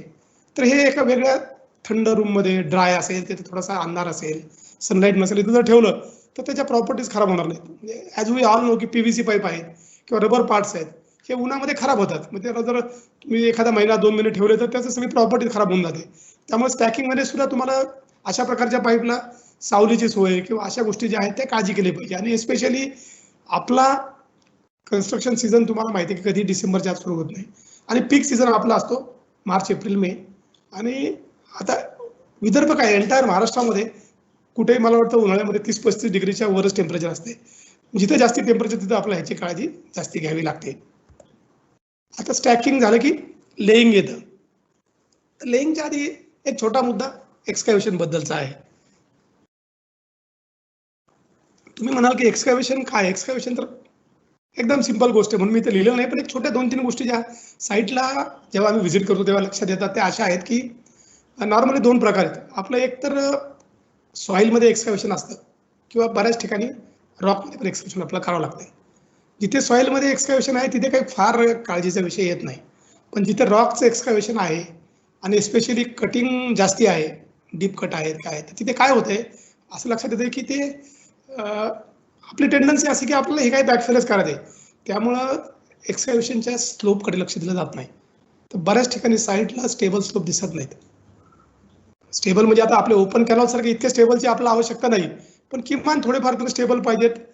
एक्सकॅव्हेशनच्या साईड्सला दगडाचे ओव्हरहँग दिसतात, लूज सुट्टे दगड दिसतात, किंवा एक्सकॅव्हेशन केलेलं मटेरियल अगदी एजला घासून टाकलेलं असते, ढिगारा असतोय, तोही अनस्टेबल असतो, त्यातलेही दगड ओव्हरहँग असतात. आणि कित्येक ठिकाणी साईटला त्यापैकी काही दगड खाली पडलेले पण लक्षात येत आहेत. आता यू ऑल नो की आपल्याला नंतर लेईंगचं काम करायचं आहे. लेईंगमध्ये जॉईंटिंगचं काम आहे, तिथे लोकांना खाली उतरावं लागतंय. नॉट ओनली लोक, इंजिनियर्स उतरतात, आपले जेई जातात, आपले डेप्युटी इंजिनियर खाली उतरतात. तर कुठलाही फेटल ॲक्सिडेंट होऊ नये म्हणून एक्सकॅव्हेशनची ही मिनिमम काळजी आपण घेतली पाहिजे. थोडासा स्लोप थोडा तरी स्टेबल पाहिजे, कुठे जर लूज दगड असेल ते काढले पाहिजेत. आणि एक्सकॅव्हेटेड जे मटेरियल आहे ते किमान, मी म्हणेल किमान 1-1.5 मीटर तरी एजेस सोडून जर टाकलं तर ते आपला आत येणार नाही, ही काळजी आपण घ्यायला पाहिजे. आणि अजून एक दुसरी गोष्ट अशी दिसते की बऱ्याच वेळा आपल्याकडे ते जमिनीची अडचण असते, त्यामुळे काय होतंय की ऍक्टिव्हिटीज फार जवळ एकत्र केल्या जातात. त्याच्यामुळे काय होतंय की ऍक्टिव्हिटीजवर कंट्रोल थोडासा कमी राहतो, हे लक्षात येते. म्हणजे फॉर एक्झाम्पल एक 50 मीटर अंतरावर एक मशीन आहे, तो ट्रेंच काढतोय, त्याचं ट्रेनचं माती पडते, तिथंच माझं मुरुम बेडिंग आणि ते कॉम्पॅक्शन चालू आहे, आणि ते कॉम्पॅक्शनचा जो कॉम्पॅक्टर माझ्या पाईप जवळ होते तिथेच माझं पाईप लेईंग जॉईंटिंग चाललंय. तर ह्या सगळ्या ऍक्टिव्हिटी इतक्या जवळ चालतायत ना, तर त्यामुळे intermixing of the activity, concentration of the activity कमी होतं आणि इनडायरेक्टली ते कामाच्या क्वालिटीमध्ये इफेक्ट होऊ शकतो. तर तिथे साईडच्या अडचणी विचारात घेता माझं फक्त एवढंच सजेशन राहील की किमान एक 50 मीटरचा जर आपण पूर्ण क्लिअर केला, खोदकाम झालंय, त्याचं मुरुम बेडिंग झालंय, तरच पुढच्या तिकडे तुम्ही खोदकाम सुरू करा आणि मग मागे पाईपलाईन ऍक्टिव्हिटी चालू करा, की जेणेकरून ती तुमची चेन पण चालू राहील. आता हे कुठल्याही गोष्टीमध्ये एक आपल्या लक्षात ॲज अ इंजिनियर जर आपण विचार केला, पहिल्या 50 मीटरला आयडल जाईल, पण पुढे ती चेन चालू राहते, त्यामुळे कुठलाही वेळ वाया जात नाही. तर ही एक काळजी खोदकाम करताना सगळ्यांनी घ्यावी, असं माझं वैयक्तिक मत आहे. आता पाईप लेईंगला सगळ्यात महत्त्वाचं जे आहे ते आपला जो बॉटम बेड आहे, तो जर आपण सगळ्यात चांगला फर्म, स्टेबल, युनिफॉर्म केला तर त्या पाईपलाईनचं आयुष्य आपलं हे मोठ्या प्रमाणात राहतं. कारण पाईपचं युनिफॉर्मली सपोर्ट नाही झाला तर त्याला जर कुठे पॉईंट लोड आले, वरून लोड आहे तुम्हाला माहिती आहे, बॅक फिलिंग करणारे नाही म्हटलं तर थोडं ट्रॅफिक जाणार आहे, आपण लँड एक्विजिशन करत नाहीये, त्यामुळे शेतकऱ्याची इम्प्लिमेंट त्याच्यावरून फिरणार आहेत. तर कुठेही पाईप क्रॅक जर व्हायचा नसेल तर आपलं फर्म बेडिंग पाहिजे, पाईप युनिफॉर्मली सपोर्ट झाला पाहिजे. तर ह्याची काळजी घेण्याकरता नॉर्मली आपण मुरुम बेडिंग करतो, एक चांगल्या प्रकारचा मुरुम आहे, तो एक 6 इंच तरी खाली आपण पाईपच्या खाली टाकायला पाहिजे. त्याला किमान वॉटरिंग कॉम्पॅक्शन हे केलं पाहिजे. आता कालच आपण त्या डिझाईनमध्ये ऐकलेलं आहे की डिझाईनमध्ये सुद्धा आपल्या अजम्पशन्स असतात की ठीक आहे, आपलं आता नेहमी जे आपण अर्धन अमेंडमेंट करतो, proctor OMC ODD 95%, that is not required. पण याचा अर्थ मी काहीच करणार नाही हे अपेक्षित नाही. काल आपण ऐकलं सगळ्यांनी किंवा 85% कॉम्पॅक्शन त्यांनी ते डिझाईनमध्ये गृहीत धरलेलं आहे. तर तेवढं जर आपण नाही आणलं तर डिझाईनचे अजम्पशन टोटल जर एक्झिक्युशनमध्ये वापरले गेले नाही तर ॲज यू नो कॉम्प्युटरमध्ये म्हणतात GIGO GIGO, garbage in garbage out. तर असं काहीतरी व्हायची शक्यता आहे. त्यामुळं किमान 85% डेन्सिटी यावी अशा प्रकारे वॉटरिंग कॉम्पॅक्शन करा. तुम्ही भले टॅम्पिंग करा, छोटा रोलर फिरवा, काय करायचं ते करा, पण तो बेडिंग प्रॉपर पाहिजे. रॉकमध्ये एक्सकॅव्हेशन असेल तर मुरुम बेडिंग इतकं इफेक्टिव्ह नाही. आयएस म्हणतं की तिथे सँड बेडिंग हे प्रिफरेबल आहे. तर ते सँड बेडिंग पण आपण केलं पाहिजे. आता काय होतं की थोडंसं अज्ञानामध्ये आपण सँड बेडिंगचा ॲटमच टेंडरमध्ये टाकत नाही. आणि मग आता सध्या आपल्याला माहिती आहे की कुठलंही नवीन दायित्व करायचं नाही, क्रॉस सर्टिफिकेट करायचं नाही, तर क्षेत्रीय अधिकाऱ्यांची पण अडचण होते. परंतु इथे मग वरिष्ठांचा रोल येतो महत्त्वाचा, की जे कोण CA असतील, ED असतील, SC असतील, किंवा व्हॉट फर्स्ट, म्हणजे माझी रिक्वायरमेंट पहिली आहे का माझं टेंडर पहिलं आहे. इथे जर आपण वे करायला होतो माझी रिक्वायरमेंट इज फर्स्ट, कारण माझी रिक्वायरमेंट फेल झाली तर मी नुसतं एक्झिक्युशन करून उपयोग नाही. तर तिथे आपला वे आउट काढून सँड बेडिंग करण्याकरता काय मार्ग काढायचा हा विचार केला पाहिजे, पण रिक्वायरमेंट ही फुलफिल झाली पाहिजे. आता हे मुरुम बेडिंगचं महत्त्व इतकं आहे, त्याप्रमाणे आपण जे डिझाईनला लेवल झालं त्याप्रमाणे त्या लेवल आल्यात का नाहीत हे पण आफ्टर फिनिशिंग आपण चेक केले पाहिजेत. आणि ह्याचं एवढं महत्त्व असल्यामुळे किमान डेप्युटी इंजिनियर लेवलला 100 मीटर लेवलच्या ओके कार्ड त्यांनी द्यावा असं मी इथं सुचवतोय, की फील्ड लेवलला एक ओके कार्डचा नमुना तयार करावा त्यांनी. आणि एक 100 मीटरच्या डिझाईन प्रमाणे मुरुम बेडिंगचे लेवल आले आहेत, वॉटरिंग कॉम्पॅक्शन झाले, now I am okay in this length for pipe laying, असं त्यांनी करणं अपेक्षित आहे. मित्रांनो, मी हे नवीन काही सांगत नाही. जर आपण क्वालिटी कंट्रोलचा GR पाहिला सप्टेंबर 19चा, पूर्वी आपल्याकडे मला वाटतं 1992चा का 95चा GR होता, 98चा GR होता जवळपास. त्याच्यावर जे बदल झाले ते आपण कन्सॉलिडेटेड GR ह्याच्यामध्ये right from the then master AC quality control Pune KM Shah, की जे CE म्हणून रिटायर झाले, त्यांच्यापासून नंतर मग आमचे तवार साहेब असतील क्वालिटी कंट्रोल होते, नंतर आता थोरात साहेब क्वालिटी कंट्रोलला होऊन गेले, ठाकरे साहेब, आमची तेव्हाची टीम, मी, आमच्या सगळ्यांचे इनपुट त्याच्यामध्ये त्या GR मध्ये गेले. तर ते आपण ओके कार्डचं सुद्धा थोडंसं क्रायटेरिया आता स्ट्रिंजंट तर कमी केलंय. म्हणजे आता कामाच्या किमती वाढल्या, त्यामुळे साधारण 6 कोटीपेक्षा मोठं काम असेल तरच क्वालिटी कंट्रोलवाले ओके कार्ड देतील. कधी? At the start of the season किंवा नवीन काम सुरू होताना. परंतु एक आपण नवीन ह्याच्यामध्ये बदल केला, की ज्या कामाची किंमत ह्या नावमध्ये बसत नाही तर त्या कामाला ओके कार्ड नको का? तर नाही, त्याला ओके कार्ड पाहिजे, त्याला फील्डच्या डेप्युटीने ओके कार्ड द्यायचं आहे. ही पद्धत तुमच्याकडे फॉलो होते की हे बघा. कारण काय होतं की नॉर्मली जिथे ओके कार्ड नाही तिथे क्वालिटी कंट्रोलची व्हिजिट अपेक्षित नाही, कारण ह्या कामामध्येच उपलब्ध स्टाफ पण तो जाऊ शकत नाही. तर इथे फील्डच्या AC, फील्डचे CE, फील्डचे एक्झिक्युटिव्हची जबाबदारी वाढते. ते जेव्हा अशा कामाच्या साईडला जातात तेव्हा त्यांनी हे पाहिलं पाहिजे की अशा प्रकारे माझ्या डेप्युटीने ओके कार्ड दिले का, हा पहिला मुद्दा. आणि त्या GR मध्ये आपण आता एक काम आहे, प्रत्येक कामाचे ब्रेकअप असतात. म्हणजे आता ह्या पाईपचं जर पाहिलं आपण तर पाईप प्रोडक्शन आहे, मग लेईंग आहे, मग जॉईंटिंग आहे, मग टेस्टिंग आहे. ह्या सगळ्या ऍक्टिव्हिटी सिक्वेन्शियल आहेत, एकावर एक दुसरी आहे. तर दुसरी ऍक्टिव्हिटी सुरू करताना पहिली ऍक्टिव्हिटी पूर्ण झाली का नाही हे तपासण्याकरता चेकलिस्ट तयार करायच्या आहेत. काही सॅम्पल चेकलिस्ट GR मध्ये दिल्यात, तर त्या चेकलिस्ट एक्झ्युनरनी तयार करून अप्रूव्ह करून द्यायच्यात आणि त्याप्रमाणे डेप्युटी इंजिनियरनी त्या चेकलिस्ट प्रमाणे काम झाले, आता तू पुढच्या ऍक्टिव्हिटीला जा, असं ओके कार्ड द्यायचे. ते हे ओके कार्ड मी इथं अपेक्षित आहे. मुरुम बेडिंगला जे ओके कार्ड आहे ते लेईंग शक्यतो क्रेनच्या माध्यमातून करावं, ते आपल्याला माहिती आपण करतोय. आता इथे सुद्धा थोडंसं आपलं आपण जे मेकॅनिक शिकलोय त्याचा थोडासा विचार आपण केला पाहिजे. म्हणजे समजा आता हे पाईप आहे, हा 5-6 मीटर लांबीचा असतो. म्हणजे बेसिकली त्याला जेव्हा आपण उचलतो तेव्हा तो एक प्रकारे बीम होतो. तर बीमचे आपला bending movement, shear force diagram माहिती आहेत. तर हा जो पाईप आहे तो जर आपण अशा दोन्ही एंडपासून विशिष्ट अंतर सोडून जर स्लिंग लावून उचलला तर आपल्याकडे ते सगळीकडे बेंडिंग मुवमेंट डिस्ट्रीब्यूट होतील. म्हणजे कुठे जास्ती मुवमेंट नसणार आहे, कुठे कमी नसणार आहे, असा थोडासा आपण विचार करून से दोन्हीकडनं 1/3 अंतर जर सोडलं आणि स्लिंग लावलं तर पाईपला कुठेही जादा स्ट्रेसेस निर्माण होणार नाहीत. आता लेईंग करताना हे एक साधं ज्ञान आहे की बाबा प्रत्येक पाईप आपल्याला चेक करायचा आहे की बाबा तो कुठे डॅमेज झालाय का नाही. लेईंग करताना सगळे ॲपर्टर्नसेस लावलेत का नाही डिझाईन प्रमाणे, म्हणजे थस ब्लॉक असतील, अँकर ब्लॉक असतील, स्लुईस वॉल असतील, ह्या गोष्टी लावल्यात का नाही आपल्याला बघायचे. 40-45 मिनिटं झाले, हार्डली आता एक 5 ते 10 मिनिटात मी संपवतोय, कारण हा विषय इतका मोठा आहे की किती सांगावं तेवढं कमी याच्यामध्ये. आता पाईपला समजा MS पाईप असतील तर त्याला ट्रीटमेंट करावं लागतात कोरोजन प्रिव्हेन्शन करण्याकरता, आतून किंवा बाहेरून. मग पेंट असतील किंवा गनायटिंग असेल तर ते गनायटिंग असेल तर त्याला ते क्युरिंग फार महत्त्वाचं आहे, कारण आपल्याला माहिती आहे ते कॉन्क्रीटचा विषय आहे. तर त्याला कंटिन्युअस क्युरिंगची पद्धत आपल्याकडे पाहिजे. मे बी स्प्रिंकलर असतील किंवा गनी बॅग्स असतील तर त्याला कव्हर करून ते क्युरिंग झालं पाहिजे. आता इथे बारकावा असा आहे की पाईप जर आपण फिरवला नाही तर जो पाईप जमिनीवर चिकटलेला भाग आहे त्याला क्युरिंगच होणार नाही. त्यामुळे क्युरिंग चालू असताना पाईप आपण फिरवत राहिले पाहिजेत. लेईंग करताना जे कोटेड पाईप आहेत त्याची आपण काळजी घेतली पाहिजे, कारण आजकाल आपण जर पाहिलं तर बाहेरनं आपल्याला डांबराचं कोटिंग पिप कोट म्हणून आपल्याला कोटिंग मिळतंय. 7 लेअरमध्ये असतं ते, 4 mm थिकनेस आहे फक्त.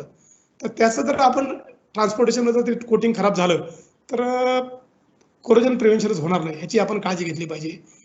काही काही ठिकाणी ग्राउंड वॉटर वर असतं, त्यामुळे डिवॉटरिंग जर केलं नाही आपण आणि जर पाणी राहिलं तर आपलं लेईंग जॉईंटिंग प्रॉपरली होणार नाही, ह्याची आपल्याला काळजी घ्यायला पाहिजे.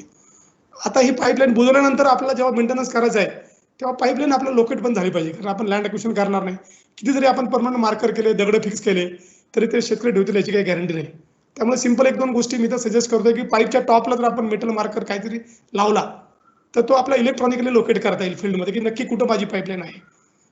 आणि दुसरी गोष्ट म्हणजे आजकाल आपल्याकडे मोबाईलमध्ये सुद्धा लॅट लॉंग घ्यायची सोय आहे. तर प्रत्येक पाईपचे जे अपेक्स पॉईंट आहेत त्याचे जर लॅट लॉंग आपण मॅप केले आणि त्याचा एक जिओ टॅग मॅप तयार केला आणि तो जर आपल्याकडे ठेवला तर म्हणजे पाईपलाईन लोकेट करणं इज व्हेरी व्हेरी इझी. आता काही फोटो इथे लेईंगचे मुद्दाम मी दाखवले वेगळ्या साईडचे आहेत. शिरापूर हे MQDC मधलं आहे की जिथे तो लेईंग जो आपला मुरुम बेडिंग आहे त्याचं कसं कॉम्पॅक्शन करतात ते दाखवलंय. नंतर ह्या तापीमधल्या 2 स्कीम आहेत, बोधवड आणि प्रकाशा, तिथे मेकॅनिकल इक्विपमेंटच्या साहाय्याने लेईंग चालू असं दिसतंय. आणि हे टेंबू मधलं पण लेईंग दिसते, मे बी PSC पाईप असतील ते. नंतर इथे जे MS पाईपला जे ट्रीटमेंट करतो आपण कोरोजन प्रिव्हेन्शन, हे आतून आणि बाहेरून, आतून जे दिसते ते आणि बाहेरून हे पेंट आहे. तर पेंट नॉर्मली 2 प्रकारचं असतं, एक प्रायमर लावतो आपण आणि त्याच्यावर इपॉक्सी पेंट लावतो. त्याचे एक साधारण 3 लेअर वगैरे असतात. तिथे सुद्धा मॅन्युफॅक्चररचा डेटा आपण मिळवला पाहिजे की बाबा मॅन्युफॅक्चरने जे काय त्याच्या पेंटच्या प्रॉपर्टी दिल्यात त्याप्रमाणे आपण काम करतोय का. म्हणजे मे बी त्यांचं असं असतं की बाबा पर स्क्वेअर मीटर माझा एवढा पेंट गेला पाहिजे, इतका लिटर, तर तेवढा आपला जातोय की नाही याचा डेटा आपण मेंटेन केला पाहिजे. किंवा त्यांनी प्रत्येक लेअरला त्या पेंटची थिकनेस किती असावी, त्याला DFT म्हणतात, ड्राय फिल्म थिकनेस, तेवढी मायक्रॉन येते का नाही ही आपण बघितली पाहिजे.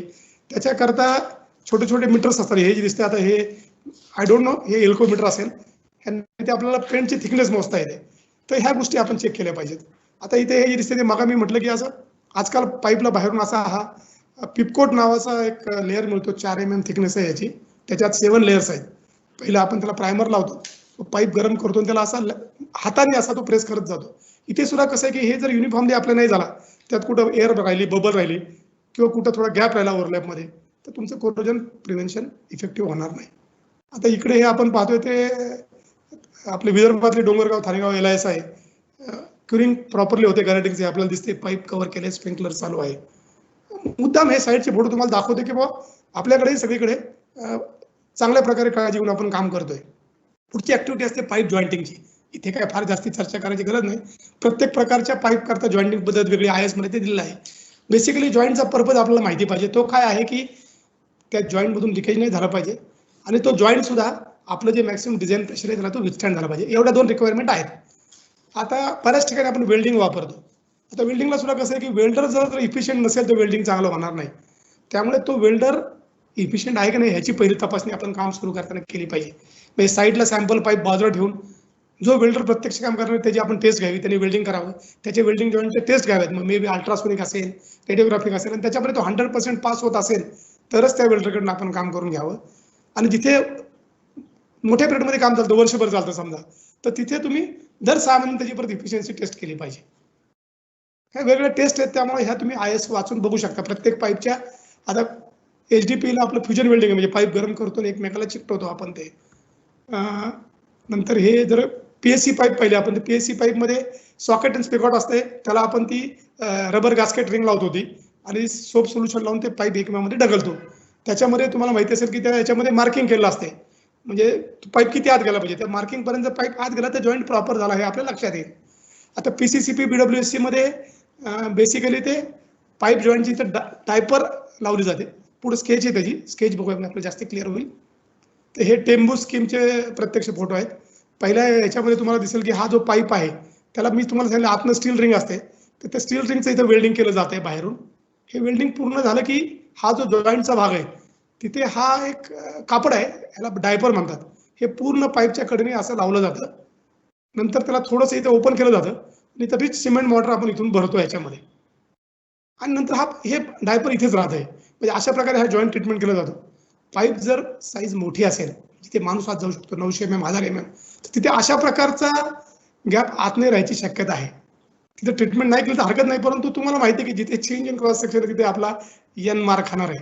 त्यामुळे इथे सुद्धा शक्य असेल तर आत जाऊन आतनं मोटर भरावं.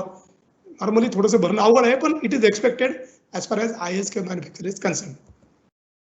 तर MS पाईप आणि DI पाईप, MS पाईपला माहिती आहे आपला की इथे नॉर्मली आपण बट वेल्डिंग करतो आणि त्याच्या 2 प्रकारच्या टेस्ट आहेत, अल्ट्रासोनिक आहे आणि रेडिओग्राफिक आहे, ते आपण करायला पाहिजेत. काही जॉईंटिंगचे फोटो आहेत. हे टेम्बोचं HDP पाईपचं दिसते बहुतेक मला वाटतंय, आणि हे तिन्ही शिरापूर म्हणजे MQDC मध्येच सोलापूरमधली स्कीम आहे. PSC पाईपचे जॉईंटिंगचे काही फोटो आहेत इथे. नंतर एकदा पाईपलाईन आपली जॉईंट झाली की मग आपल्याला एंटायर पाईपलाईनची टेस्ट करावी लागते. ह्याच्यामध्ये सिंपल 3-4 स्टेप आहेत की पूर्ण पाईपलाईन आपण पाण्याने भरून घ्यायची आहे. एकदा पाणी पूर्ण भरलं की मग ती काही वेळ तसंच सोडायचं आपल्याला, 1 तास. IS मध्ये हे प्रत्येक गोष्टीला टाइम टेबल दिले, मी एक सॅम्पल लिहिलं आहे, सो दॅट पूर्ण पाईप स्टेबल होईल. टेस्टिंग करता त्या तुमच्या स्टेबल कंडिशन येतील. नंतर आपला हळूहळू प्रेशर वाढवत जायचं ना, आपल्या ज्या पाईपला ज्या टेस्टला पाईप डिझाईन करायचं आहे ते टेस्ट प्रेशर आपण आणायचे. ते नॉर्मली रेटेड प्रेशरच्या 1.5 पट असतं, पण प्रत्येक पाईपला वेगळं असू शकतं आणि ते प्रेशर विशिष्ट वेळ आपल्याला मेंटेन करायचं आहे. मे बी कुठे 10 मिनिटं असेल, कुठे 1 तास असेल, कुठे 24 तास असेल.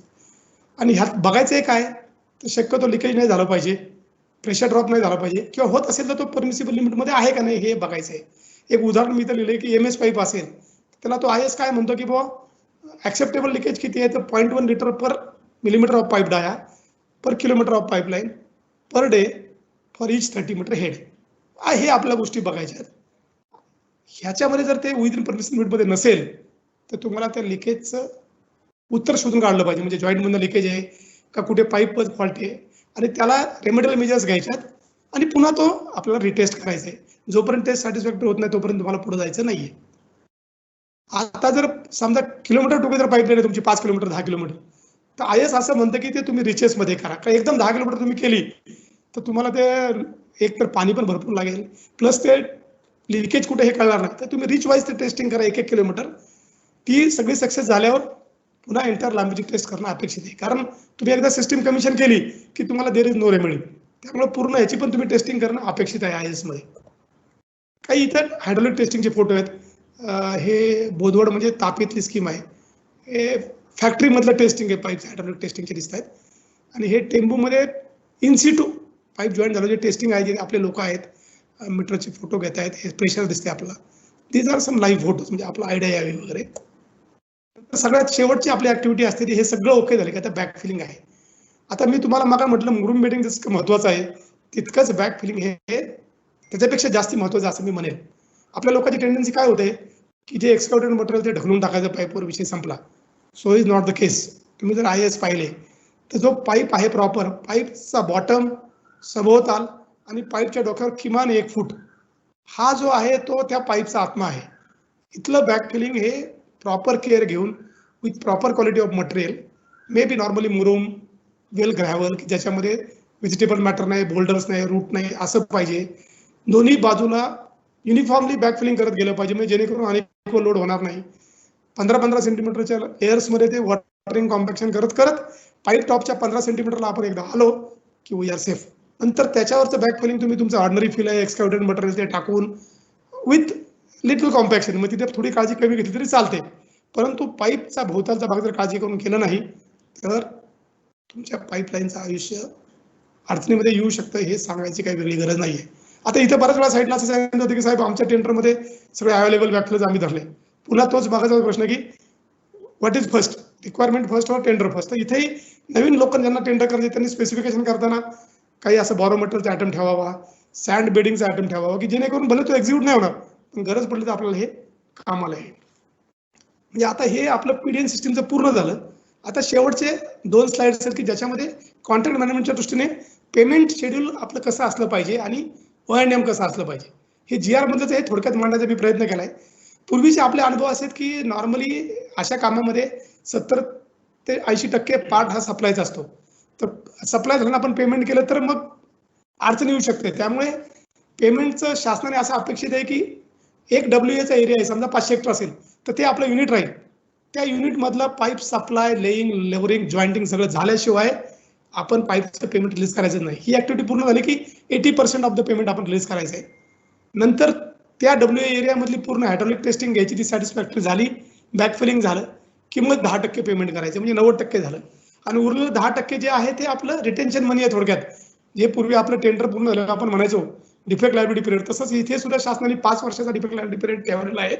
आणि त्या 5 वर्षामध्ये हे 10% आपण त्यांना दरवर्षी 1-1 वर्ष पूर्ण झालं की 2-2% रिलीज करत जायचे. तथापि ते GR मध्ये शासनाने थोडंसं ह्याच्यामध्ये फ्लेक्सिबिलिटी ठेवून सीना अधिकार दिलेत किंवा साईट परतवे किंवा जसं जसा अनुभव मिळेल ह्याच्यामध्ये थोडेसे किरकोळ बदल ते सी करू शकतात. आता आपण शेवटच्या स्लाइडकडे आलोय की ही एकदा पीडीएन सिस्टीम कार्यान्वित झाली की O&M कसं करायचे आणि ते WA ला कसं द्यायचे, कारण अल्टिमेटली पीडीएनच्या GR मध्येच म्हटलंय की बाबा ते काल परवा कुलकर्णींनी सांगितलंय की बाबा पीडीएनच्या लाईन आउट पासून WA तिथं पाहिजे आणि बाय द टाइम तुमचं पीडीएन पूर्ण होईल तोपर्यंत WA फॉर्म झाली पाहिजे. काय उद्देश एवढाच आहे की WA अदरवाईज ते घेणार नाही. तर आता हे 5 वर्षाचा जो मेंटेनन्स पिरियड आहे त्या दरवर्षी काय करायचं एजन्सीने, तर वर्षातनं एकदा रोटेशन चालू असताना एंटायर पाईपलाईनची पुन्हा एकदा हायड्रॉलिक टेस्ट तरी तुम्हाला द्यायची आहे आणि डिझाईन डिस्चार्ज, डिझाईन प्रेशर ठिकठिकाणी येते का नाही हे दाखवायचं आहे तुम्हाला. तसेच एकदा आपला सीझन संपला की एंटायर पाईपलाईन त्यांनी आपल्याला फ्लश करून द्यायची, म्हणजे कुठे समजा गाळ साचला आहे, कुठे डेब्रिज झाला आहे, कुठे व्हेजिटेशन झालं हे सगळं क्लिअर होईल. तसंच पहिले 3 वर्ष जेव्हा तो स्वतः O&M करणार आहे तेव्हा त्यांनी WAचे लोक WAला सांगायचे की तुमचे लोक कोण मेंटेनन्स बघणार आहेत, त्या लोकांना बरोबर घेऊन ते O&M करायचे, त्यांना ट्रेनिंग द्यायचे, कसं चालतं, ह्याचा पीडीएनचं महत्व काय, प्रोटेक्ट कशी करायची, प्रॉब्लेम कसं काय करायचं हे त्यांना शिकवायचंय. आणि नंतर शेवटची 2 वर्ष आहेत त्या 2 वर्षात त्यांनी ते WAला सांगायचं की तुम्ही ऑपरेशन चालू करा, मी तुमच्या बरोबर आहे. म्हणजे तिथे कॉन्ट्रॅक्टरने स्वतः करायचं नाही, तो आहे तिथे, पण WA will operate that so that त्यांना तो पूर्ण कॉन्फिडन्स येईल. आणि जेव्हा 5 वर्ष पूर्ण होतील तेव्हा त्यांनी त्या WAला एक ह्या एंटायर सिस्टीमचा ऑपरेशन मॅन्युअल आणि सुरुवातीला म्हटल्याप्रमाणे ते एंटायर पीडीएन सिस्टीमचा तो जिओ टॅग्ड मॅप अलाइनमेंट दाखवणार हा त्यांच्या ताब्यात द्यायचा आहे, जेणेकरून तिथून पुढे WA ही सक्षम होईल. तर इन शॉर्ट हे सगळं आता जवळपास आय एम सॉरी 55 मिनिटं झाली जवळपास, पण हे मॅटर इतकं मोठं आहे की कॉम्पॅक्ट करणं थोडंसं अवघड होतं, त्यामुळे मी थोडा जास्ती वेळ घेतलेला आहे. Thank you very much for patience hearing. आता काही प्रश्न असतील तर ते आपण चर्चेला घेऊया.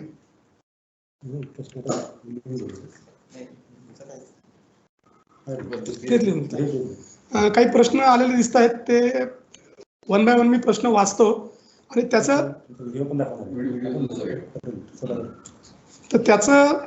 माझ्या बुद्धीला जे शक्य आहे ते मी सांगायचा प्रयत्न करतो. सगळ्याच गोष्टीचे उत्तर मला देता येतील असं नाहीये.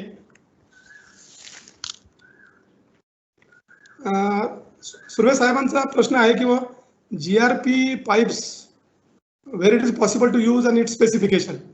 GRP पाईपचे कुठे वापरणं शक्य आहे ह्याच्याबद्दल इतका माझा अभ्यास नाहीये, परंतु त्याचे डिटेल स्पेसिफिकेशन आपण तयार केलेलं आहे आणि आपलं जे स्पेसिफिकेशनचं जे हँडबुक शासनाकडे सबमिट केलेलं आहे त्याच्यामध्ये तो GRP पाईपचा एक 22 पानाचा चॅप्टर आहे. तर मी हे पूर्ण स्पेसिफिकेशन आहेत ते आता मी गव्हर्नर सर्कलकडे नार्वेकर माझ्याजवळ आहेत त्यांना शेअर करतो, ते सगळे ते ग्रुपवर टाकतील आणि एस्पेशली सुर्वे साहेबांना मी वैयक्तिकमध्ये हे सगळे स्पेसिफिकेशन शेअर करतो त्यांना. नंतर दुसरा प्रश्न जो आहे तो selection criteria shall also be based on area wise like Konkan area. Prakash Misal फार महत्वाचा मुद्दा आहे. मी मला सांगितलं की बाबा पाईप सिलेक्शन किंवा पीडीएन कुठं वापरायचं ह्याचं जरी फ्रीडम आपण चीफ इंजिनियरला दिलं असलं तरी परवा कुलकर्णी साहेबांनी सांगितल्याप्रमाणे एकतर LI स्कीम सारखी एक स्टँडिंग कमिटी किंवा किमान CDOचा त्याच्यात म्हणून इन्व्हॉल्वमेंट असेल तर त्याच्यामध्ये अनावधानाने काही चुका होणार नाहीत. म्हणजे पाईपचा प्रकार कुठला पाहिजे आणि खरंच इथे पीडीएन करणं योग्य आहे किंवा नाही याचा विचार तिथे नक्कीच होऊ शकेल. सगळ्यात पहिलं म्हणजे खरं तर मी सुर्वे साहेबांचा आभार मानायचं विसरून गेलो किंवा such a senior person like Avinash Surve साहेब is in fact gem of our department. आपल्या सगळ्यांना माहिती आहे की त्यांना रिटायर होऊन जवळपास आता 1.5 वर्ष झाले तरी ते शासनाची सेवा देत आहेत आणि इतका सिनियर लेवलचा माणूस माझ्यासारख्या नवख्या माणसाचं प्रेझेंटेशन पूर्ण ऐकतोय तर खरंच hats off to you. Specifications वॉल कुणी तयार केलेत कसा पुढचा प्रश्न आहे. तर ह्याच्यामध्ये आपण स्पेसिफिकेशन ह्याच्यामध्ये बहुतेक मेकॅनिकलची मदत घेतलेली, हा विषय माझ्याकडे नव्हता परंतु मेकॅनिकलच्या मदत घेऊन आपण स्पेसिफिकेशन हा ठीक आहे.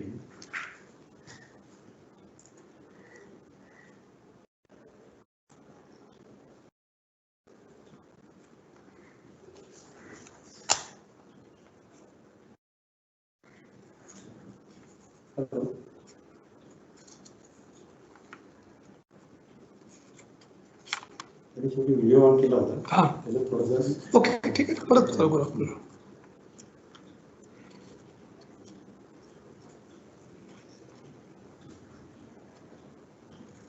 मिलिंद सोमन पाईप मॅन्युफॅक्चर आला. ते ऑनलाईन असतील.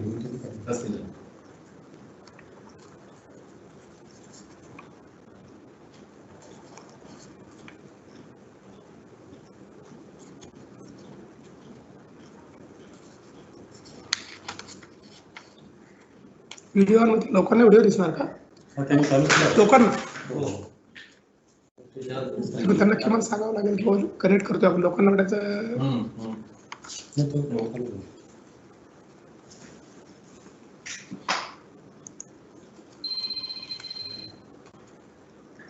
हॅलो.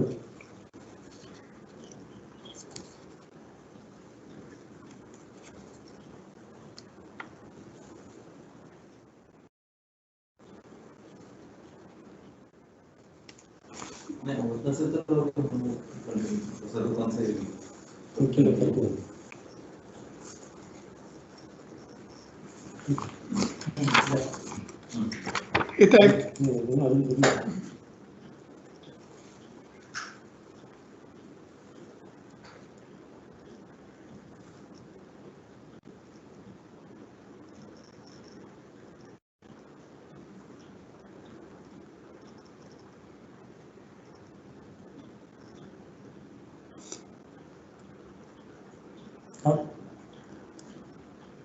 अभी फिर से स्टार्ट करने का पहले से.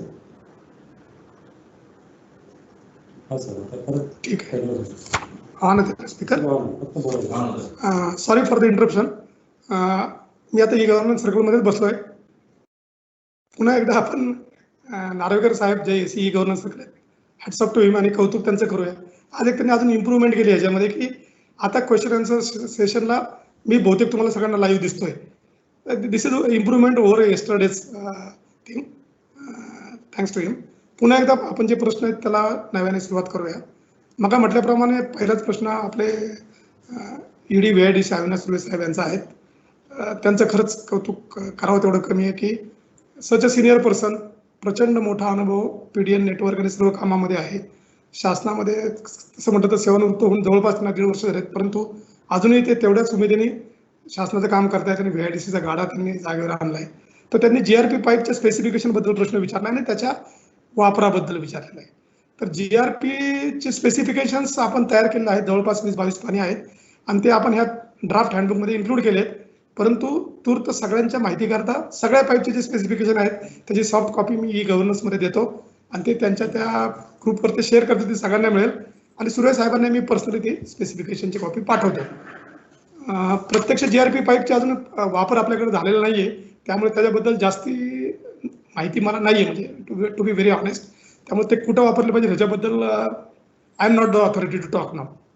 दुसरा प्रश्न दिसतोय मिसाळ साहेबांचा की बाबा प्रत्येक एरिया कोकणाचा विचार करून कुठले पाईप कुठं वापरावेत ह्याचा आपण विचार केला पाहिजे. तर it is very very true.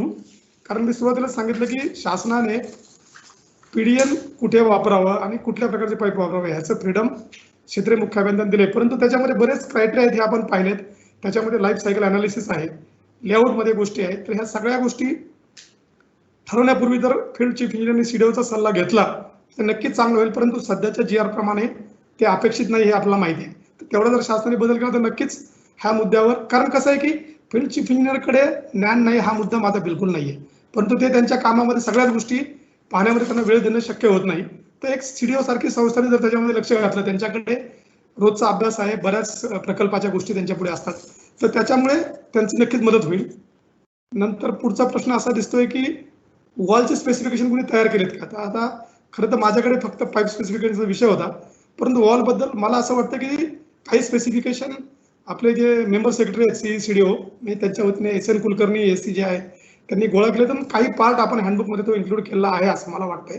तर ते पब्लिश झालं की ते आपल्याला मिळेल. ते नंतर for how much life the pipeline is to be design for. आता खरं आपले सिव्हिल स्ट्रक्चर जे आहेत ते आपण नॉर्मली 100 वर्ष आयुष्य गृहीत धरून डिझाईन करतो, त्याप्रमाणे आपण पाईपलाईनचं आयुष्य धरलं पाहिजे. कारण कसं आहे की अल्टिमेटली हा एंटायर प्रोजेक्ट आहे, म्हणजे डॅम आणि नंतर पाईपलाईन सिस्टीम आहे. तर डॅमचं आयुष्य जर आपण 90 वर्ष धरणार असू तर पाईपलाईनचे लॉजिकली 90 वर्ष आपण धरलं पाहिजे. हे माझं वैयक्तिक मत आहे, ह्याच्याबद्दल असं कुठं लिहिलेलं नाहीये. पुढचा एक प्रश्न असा दिसतोय, अवस्थी साहेब एसी अकोलाचे आहे, ते असं म्हणतात की क्षेत्रीय अभियंत्यांनी त्यांच्याकडे उपलब्ध साहित्यासह कोणत्या चाचण्या कराव्यात. आता ॲज यू ऑल नो की प्रत्यक्ष पाईपच्या टेस्ट ह्या फील्डला करण्याची आपल्याकडे सोय नाही आणि ती शक्य पण नाहीये. तर क्षेत्रीय अभियंत्यांनी फॅक्टरीमध्ये जावं आणि फॅक्टरीमध्ये ज्या ज्या टेस्ट आहेत त्या सगळ्या टेस्ट त्यांनी विटनेस केल्या पाहिजेत. आणि आय थिंक सगळ्याच म्हणजे सॅम्पल समजा 40 पाईप असतील 40 पाईप किमान डेप्युटीने जेने जाऊन त्या विटनेस कराव्यात. आणि फील्डला बाकी इतर गोष्टी ज्या आहेत क्वालिटी कंट्रोलच्या, म्हणजे लेईंग पासून बॅक फिलिंग, ते मटेरियल, त्याचं सिलेक्शन, त्याची क्वालिटी, किंवा जॉईंट करताना जॉईंटच्या रिंग्स वगैरे असतील तर ते आपण परत थर्ड पार्टीला एखाद्या वेगळ्या लॅबमध्ये देऊन टेस्ट करू शकतो. म्हणजे क्षेत्रीय ठिकाणी जे जे शक्य आहे त्या त्या गोष्टी आपण क्षेत्रीय ठिकाणी टेस्टिंग केल्या पाहिजेत. आता हा एक जनरल प्रश्न असा दिसतोय की समजा क्वालिटी कंट्रोल इंजिनियरच्या समोर एखादा पाईप फेल झाला आणि already test report says sample is passed, तर काय करायचं? ट्रिकी प्रश्न आहे तसा. आता कसं आहे, बेसिकली आपण सुरुवातीला पाहिले की लॉट आणि सॅम्पल हे दोन कन्सेप्ट आहेत. लॉट हा 1000 पाईपचा आहे आणि सॅम्पल समजा 50 पाईपचा आहे. तर 50च्या 50 पाईप आपण टेस्ट करतोय आणि तो पास झाला तरच लॉट पास आहे असं आपल्याकडे अपेक्षित आहे. त्यामुळे एकदा तो साईडला जर लॉट आला असेल तर तो लॉट आपल्याला ऍक्सेप्ट करूनच पुढे जावं लागेल. एखादा पाईप फेल झाला असेल तो आपण रिजेक्ट केला पाहिजे, पण बाकी रिजेक्ट करणं IS पण अलाव करत नाही, एक्सपेक्टेड पण नाही. तर मे बी तो फेल्युअर कशामुळे होत असेल, तर मग मी सांगितलं की पाईप पासून तो साईडला येऊपर्यंत ट्रान्सपोर्टेशन आहे, स्टॅकिंग आहे, लोडिंग अनलोडिंग आहे, ह्याच्यामध्ये जर काही अनइव्हन स्ट्रेसेस निर्माण झाले असतील तर तो पाईप फेल होऊ शकतो. त्यामुळे हा तसं म्हटलं तर इतका महत्त्वाचा प्रश्न इथे मला वाटत नाही. एक पाईप मॅन्युफॅक्चरर ह्याच्यामध्ये जॉईन झालेले दिसत आहेत, मिस्टर मिलिंद सोमन. त्यांचा असा प्रश्न दिसतोय की बाबा आम्ही RCC PSC पाईप मॅन्युफॅक्चरर आहोत, तर RCC PSC PCCP पाईप ह्या ओव्हरऑल पाईपलाईनच्या डिझाईनमध्ये किती प्रमाणात वापरले जातील? Very frank enough, I am not the designer, I am from quality control. तर हा डिझायनर आणि कन्सर्न फील्ड चीफ इंजिनियर यांचा रोल आहे, कारण बेसिकली पाईप सिलेक्शनच्या लाईफ सायकल अनालिसिस हे महत्त्वाचं आहे. तर हे तुम्ही सुद्धा ॲज अ पाईप मॅन्युफॅक्चरर करू शकता की बाबा आपले पाईप जर लाईफ सायकल अनालिसिसमध्ये कॉस्ट आणि लाईफ जर पाहिलं तर आपल्या स्वस्त पडत असेल तर तुम्हीच तुमचं लाईफ सायकल अनालिसिसचं एक छोटंसं प्रेझेंटेशन करून आमच्या फील्ड चीफ इंजिनियर्स किंवा EDना जर दाखवलं तर टेक्नो इकॉनॉमिकल जर ते शक्य असेल तर युटिलायझेशन नक्कीच त्याच्यामध्ये ते वाढू शकेल. आता अजून एक असा प्रश्न दिसतोय की is bedding material depend on type of pipe? तर रिअली स्पीकिंग नो. म्हणजे प्रेझेंटेशनमध्ये सुद्धा आपण याच्यावर चर्चा केली आहे की it depends on type of strata. तुमचं जर सॉफ्ट स्ट्राटामधलं एक्सकॅव्हेशन आहे, ट्रेंच असेल, तर तुम्हाला नॉर्मल मुरुम बेडिंग जे आहे दॅट इज सफिशियंट. परंतु जर रॉकमध्ये एक्सकॅव्हेशन असेल, अनइव्हन गोष्टी असतील तर सँड बेडिंग आपल्याला आवश्यक आहे. त्यामुळे तो पाईप टाईपवर शक्यतो बेडिंग मटेरियल अवलंबून नाहीये. परंतु पुन्हा मग सांगितल्याप्रमाणे बेडिंग पाईपच्या साईड्स आणि पाईपच्या टॉपवर किमान 300 mm हे बॅक फिलिंग अत्यंत काळजीपूर्वक प्रत्येकाने करणं अपेक्षित आहे. अजून काही प्रश्न दिसत आहेत 3-4. BWSC पाईप कुठे वापरलेले आहेत का असा एक प्रश्न दिसतोय. तर बहुतेक माझ्या तरी अजून पाण्यामध्ये BWSC पाईप वापरलेला नाहीये, पण डेफिनेटली ह्याची माहिती मिळवायचा प्रयत्न करतो. सांगळे साहेब माझ्या बाजूला बसले, ते मात्र विदर्भात वापरलेले आहेत. नक्कीच ह्याची माहिती घेऊन ते आम्ही पोस्ट करतो ग्रुपवर की कुठल्या प्रकल्पाला वापरलं, जेणेकरून तुम्हाला हे पाहता. एक चांगला प्रश्न आहे. ह्याच्यातनं मला तुम्हाला असं सुचवायचं आहे, म्हणजे मी आमच्या क्वालिटी कंट्रोलच्या इंजिनियर्सलाही सांगतो की वेगळ्या प्रकारचे पाईप आता महाराष्ट्रामध्ये वेगळ्या ठिकाणी वापरले जात आहेत आणि लोक ऑलरेडी पुढे गेलेत. तर ज्यांना नवीन काम करायचं आहे त्यांना माझी अशी विनंती राहील की त्यांनी एंटायर महाराष्ट्रामध्ये किंवा किमान आपल्या कॉर्पोरेशनमध्ये वेगळ्या प्रकारचे पाईप जिथे वापरतात त्या साईटला जावं, त्यांचा अनुभव काय तो घ्यावा, की जेणेकरून दुसऱ्याच्या चुकीतनं आपण शिकू. म्हणजे आपण आपल्या नव्या चुका न करता seeing is believing, figures are 1000 times better than word. म्हणजे तुम्ही जा, पहा, त्यांचा अनुभव विचार घ्या, त्यांना विचार की बाबा नक्की काय काय काळजी घेतली पाहिजे. हे जर पाहिलं तर आपल्याला नक्की याचा उपयोग होईल. पुढचा असा प्रश्न दिसतो की please elaborate on economy of type of pipe used. Economy म्हणजे पुन्हा मागे मी म्हटलं तेच, लाईफ सायकल अनालिसिस हा विषय आहे. एखाद्या पाईपचं आयुष्य जास्ती आहे, कॉस्ट जास्ती आहे, आणि एखाद्या पाईपचं आयुष्य कमी आहे, कॉस्ट पण कमी आहे. Over the period of time जर दोन्हीपैकी कुठला इकॉनॉमिकल बसतो हे आपल्याला बघितलं पाहिजे, आणि ते ओव्हरऑल अनालिसिस करून इकॉनॉमिकली जो आपल्याला स्वस्त फिजिबल वाटतोय तोच पाईप आपण वापरला पाहिजे. परंतु पुन्हा तुम्हाला मी सांगेल की हँडबुक मध्ये काही ठोकताळे असे दिलेत की बाबा समजा तुमचं 1000 mm पुढे डायमीटर आहे, तर नॉर्मली तुम्हाला MS वापरावं लागेल, कारण हे पाईप येत नाहीत, किंवा विशिष्ट प्रकारचा स्टार्ट आहे तर कुठला पाईप वापरायचा नाही, अशा काही गोष्टी हँडबुकमध्ये तुम्हाला पाहायला मिळतील. आता हायड्रॉलिक टेस्टिंगमध्ये लिकेजचं लोकेशन कसं हुडकायचं हा एक प्रश्न आहे. तर ह्याच्याकरता मी तुम्हाला असं सांगेल की बाबा शक्यतो पाईप पूर्ण बॅकफिलिंग तुम्ही करू नका. बॅकफिलिंग करून जर टेस्टिंग घेतलं तुम्हाला काहीच कळणार नाही. पाईप तुम्हाला पकडून ठेवण्याकरता समजा काही तुम्हाला मिनिमम बॅकफिलिंग लागेल तर जॉईंटची जागा सोडून बॅकफिलिंग करा, आणि तुम्ही तो रिच आहे 1 किलोमीटरमध्ये, तुम्ही लोक तुमची ठेवा की जेणेकरून लिकेज आहे तिथनं तुम्हाला ते लिकेज आहे सर तर पाणी ते उडणारच, कारण प्रेशर प्रचंड आहे. प्रेशर ड्रॉप दिसला की तुम्हाला लिकेज दिसेल, आणि ते basically it is a visual observation, त्याला दुसरा कुठला काय मार्ग नाहीये. म्हणजे फॅक्टरीमध्ये काय किंवा तुमचं लेईंग झालं काय, you have to visually observe leakage. Pipe मेंटेनन्सची फ्रिक्वेन्सी किती असावी? आता तसं म्हटलं तर आपला मेंटेनन्सचा आपला स्कोपच नाही, कारण आपण ही पाईपलाईन बॅकफिल करणार आहोत, म्हणजे पाईप मला व्हिजिबलच राहणार नाही. त्यामुळे मेंटेनन्सची फ्रिक्वेन्सी म्हणण्यापेक्षा मी जे मग सांगितलं की प्रत्येक सीझन झाला की तो तुम्ही पूर्ण एंटायर पाईपलाईन फ्लश केली पाहिजे, may be score valve open करून किंवा टेलला काहीतरी फ्लश वॉल ठेवून, आणि रोटेशनमध्ये मध्ये मध्ये तुम्ही प्रत्येक रिचमध्ये थोडंसं डिस्चार्ज मुद्दाम जागा सोडून डिझाईन डिस्चार्ज जातोय का, डिझाईन प्रेशर डेव्हलप होतंय का, आउटलेटला रिक्वायर्ड प्रेशर येत आहेत का, ह्या गोष्टी तुम्हाला म्हणजे इनडायरेक्ट हेल्थ चेकअप करायला पाहिजे. आणि मग समजा कुठे आपला डिझायर्ड रिझल्ट मिळत नसतील तर मग त्या रिचमध्ये तुम्हाला पाईप मेंटेनन्सला गेलं पाहिजे. MS पाईप करोजन प्रिव्हेन्शनसाठी योग्य काय, गनायटिंग की पाईप कोटिंग? फार महत्वाचा प्रश्न तुम्ही विचारला आहे. खरं तर तुम्ही मला म्हणाल की तुम्हीच क्वालिटी कंट्रोल चीफ इंजिनियर आहात, तुम्ही उत्तर द्यायला पाहिजे. पण सध्या जो आपण पिप कोड वापरतोय 4 mm चा जो कोटिंग आहे, I am not fully confident, कारण त्याचं इतकं लिटरेचर काही मिळत नाहीये मला, आणि त्याच्यामध्ये असं दिसतंय की ते मॅन्युफॅक्चरर म्हणतो की त्याच्यामध्ये 7 लेयर्स आहेत एकाच्या आधी एक, तर प्रत्येक लेअरमध्ये म्हणजे एक मटेरियल एक दुसरा लेअर, एक मटेरियल एक दुसरा, असं काहीतरी आहे. तर त्याचे टेस्ट रिझल्ट किंवा ते इतका थिन लेअर आहे 4 mm चा, तो प्रॉपरली अप्लाय जर नाही झाला तर तो त्यात एअर बबल राहिले किंवा त्याचा ओव्हरलॅप कमी झाला तर, कारण काय आहे एकदा देर इज नो रिव्हर्स, एकदा पाईप तुम्ही ले करून बॅकफिल केले की तुम्हाला काहीच करता येत नाही. व्हेरएज गनायटिंग ही जी आपली प्रोवन मेथड आहे वर्षानुवर्षाची आहे, आणि किमान तिथे तुम्हाला 1.5 इंच वगैरे 40 mm ची थिकनेस असते. तर गिवन आपल्याकडे थोडासा वेळ आहे असं गृहीत धरलं, पाईप कोटिंगचा फायदा एकच आहे की ते फास्ट आहे, क्विक पटकन आपल्याला करता येतं. परंतु गनायटिंग हे प्रूव्हन आहे, त्यामुळे गनायटिंग कडे माझा थोडासा ओढा जास्ती आहे. I may be wrong.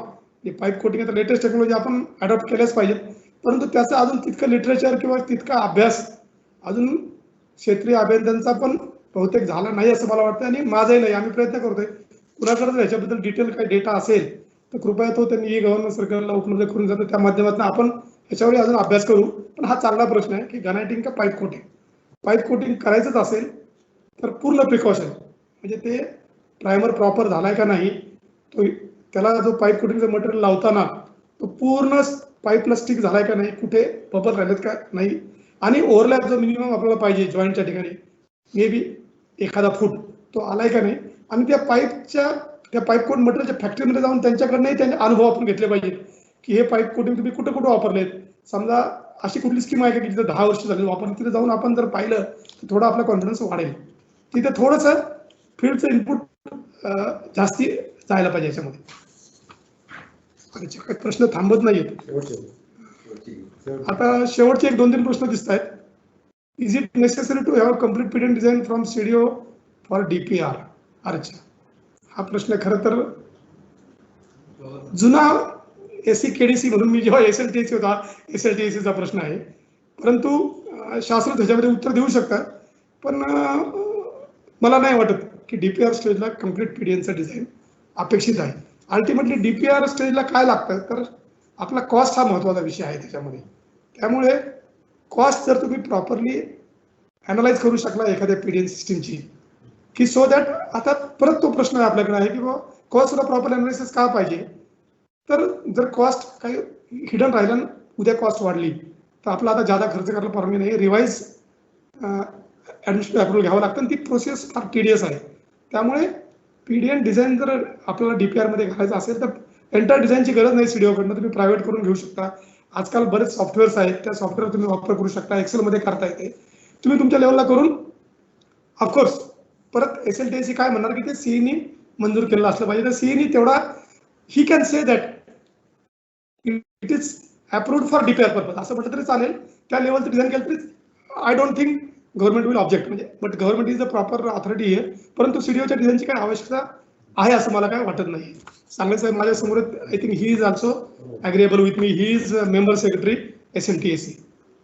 तर प्रोजेक्ट इन्व्हेस्टिगेशनच्या वेळेस सीडीओ डिझाईन देते काय, CDO is the proper authority. पण मला वाटतं येस, त्यांनी आता प्रायोरिटी केलेले आहेत.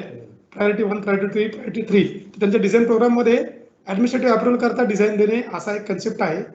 आणि मी स्वतः म्हणजे ॲज माझ्याकडे हायड्रो पण आहे आणि ऑलरेडी कंट्रोल पण आहे. आणि आमच्याकडे कोयना डिझाईन सर्कलला आम्ही फ्युचरचे हायड्रो प्रोजेक्ट्स आहेत त्याचे DPR तयार करायचं काम करतो. तर रिसेंटली आम्ही पंप स्टोरेज स्कीमचे DPR तयार करणार आहोत. तर त्याच्या करता आम्हाला डॅमचे डिझाईन लागत आहेत. तर ते आम्ही सीडीओला सुचवलं तर सीडीओ ते डिझाईन प्रोग्राममध्ये पण घेतलेले आहेत. त्यामुळे येस, सीडीओ तुम्हाला इन्व्हेस्टिगेशन करता पण डिझाईन देतं. बट का, तर सीडीओ इज ऑलरेडी ओव्हरलोडेड. त्यामुळे हे जे आहे ते इट गोज टू प्रायोरिटी 3. त्यामुळे प्रायोरिटी 1, 2 ची कामं झाल्याशिवाय तुम्हाला सीडीओकडनं ते सध्याचे उपलब्ध याच्यामध्ये मिळेलच. शाश्वती थोडीशी कमी आहे. आता पीडीएनची अँटी सर्च बद्दल कृपया थोडक्यात माहिती द्यावी. आता कालच खरं ह्याच्यामध्ये सीडीओचे जे आपले LRTचे डिझाईन एक्सपर्ट आहेत त्यांनी सांगितलेलं आहे की अँटी सर्च हे ग्रॅव्हिटी मेन पेक्षा जर पंपिंग मेन असेल किंवा एंटायर सिस्टीम म्हणजे LI स्कीम आहे त्यालाच पुढे जोडलेले कुठे ओपन न करता, तर तिथे सर्च अनालिसिस हे अत्यंत महत्त्वाचं आहे. म्हणजे नुसतं नॉर्मल आपलं डेल्टा HG वगैरे जो काय फॉर्म्युला आहे तो न वापरता एंटायर सिस्टीम मॉडेल करून आपण सर्च अनालिसिस केलं पाहिजे. आणि ॲज यू ऑल नो की सर्चमध्ये 2 प्रेशर्स असतात, एक अपसर्ज आणि डाऊन सर्च. अपसर्ज म्हणजे आपल्या डिझाईन प्रेशरपेक्षाही त्याच्यामध्ये जास्ती प्रेशर्स तयार होतात. तर नॉर्मली आपण पाईपलाईन डिझाईन करताना 1.5 ऑफ द डिझाईन प्रेशरला डिझाईन करतोच. त्याच्यापेक्षा जर जास्ती प्रेशर येत असेल तर ती पाईपलाईन सेफ नाहीये. तसंच निगेटिव्ह प्रेशर म्हणजे जेव्हा पंप अचानक बंद पडतात किंवा व्हॅक्यूम तयार होतं तर 1/3 ॲटमॉस्फेरिक पर्यंत आपण पाईप डिझाईन केलेला असतो. त्याच्यापेक्षा जर कमी प्रेशर येत असेल तर ती पाईप सेफ नाही. म्हणजे अपसर्ज आणि डाऊन सर्ज हे लिमिटच्या बाहेर असतील तर आपल्याला त्याला काहीतरी सर्ज प्रोटेक्शन डिव्हाइसेस लावून ते जे अपसर्ज डाऊन सर्ज आहेत ते डिझाईन लिमिटमध्ये आणायला लागतात. तर ह्याच्याकरता सध्या रेडीमेड बरेच सॉफ्टवेअर्स आहेत. एक तर IISc बेंगलोरचे श्रीधरन आहेत, त्यांनी फार छान सॉफ्टवेअर एक सर्च अनालिसिस पॅकेज SAP नावाचं केले की जे CDO मध्ये पण आहे. आणि आता अलीकडचे जे वॉटर जेम्स वगैरे आहेत त्याच्यामध्ये बहुतेक सर्च अनालिसिस होत आहे. तर ते सर्च अनालिसिस सॉफ्टवेअरमध्ये आपली पाईपची पूर्ण जॉमेट्री जी आहे ती आपल्याला त्याच्यामध्ये इनपुट करावी लागते. प्लस पंप्स जे आहेत त्या पंपच्या ज्या प्रॉपर्टीज आहेत, इनर्शिया वगैरे त्याला GD² वगैरे म्हणतात, तो डेटा टाकला आपण, पाईपचे डायमीटर टाकले, जॉईंट्स टाकले, नोडचे इलेव्हेशन टाकल्या आणि इनिशियल हायड्रोलिक लेवल टाकली आणि तर त्या सिस्टीममध्ये तो सॉफ्टवेअर पूर्ण मॉडेल करतं. आणि समजा एक पंप फेल झाला, 2 पंप फेल झाले, सडन पॉवरच गेली, तर काय सिनारिओ होऊ शकतो, काय अपसर्ज काय डाऊन सर्ज येतं हे आपल्याला त्या सॉफ्टवेअरमधून मिळतं. परंतु पुन्हा मी सांगेल की हा PhD लेवलचा विषय आहे. कारण मी माझं कौतुक करत नाही, आता मी IIT मधून MTech झालोय. 5 दिवसाचं ट्रेनिंग मी सीडीओला असताना बेंगलोरला गेलो होतो SAP सॉफ्टवेअरच्या ह्याच्याकरता.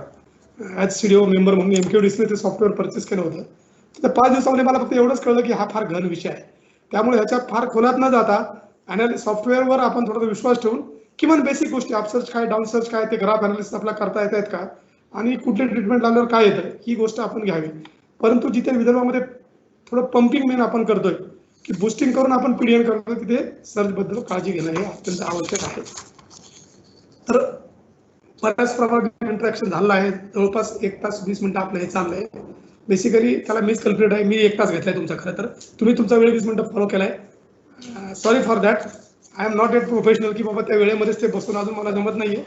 पण एनिवे पुन्हा एकदा मी शासनाचे बेलसरे साहेबांचे आपले नार्वेकर साहेब, ई गव्हर्नर सर्कल यांचे आभार मानतो.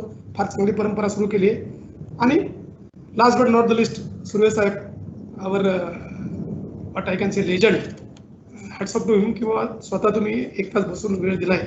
आणि हे आपल्या नवीन पिढीला खरं तर यांनी हे शिकायचं असं वरिष्ठांकडून, की बाबा आपला जर इतका हायेस्ट लेवलचा बिझी माणूस जर वेळ देऊ शकतो, तर नक्कीच मला तर ह्याच्यापेक्षा फार मोठ्या प्रमाणात काम केलं पाहिजे. मी प्रत्येक गोष्टीच्या इन मध्ये केलं पाहिजे, की व्हाय, हाऊ, व्हॉट. आता काय झालंय, थोडंसं पीडीएन मध्ये म्हणजे मे बी मेंटल टेंडन्सी आहे, तुमची आहे की नाही माहित नाही, पण माझी तर आहे किंवा झाली असती.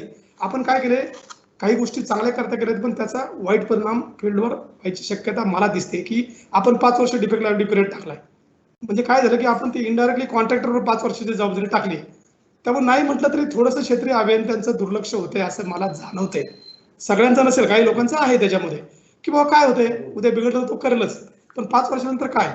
त्यामुळे प्रत्येक गोष्टीमध्ये आपण पॉझिटिव्हली घेऊन स्वतः जर अभ्यास केला तर नक्कीच आपण ह्याच्यामध्ये सक्सेस होऊ. विदर्भामध्ये फार मोठ्या प्रमाणात कामं चालली आहेत, MKDC मध्ये कामं चालली आहेत, आणि एंटायर महाराष्ट्रामध्ये आपले त्या पद्धतीने कामं चालतील अशी मी अपेक्षा करतो. आणि ह्या नोटवर हे सेशन मी बंद करतो. Thank you very much. Good by two everyone. सगळेजण कोरोनामध्ये सेफ राहा, घरी राहा, आपल्या तब्येतीची काळजी घ्या. आता आपल्याला ऑफिस कंटिन्यू जायचं आहे, तरी पण सगळ्यांनी काळजी घ्या आणि सेफ राहा. Thank you very much once again.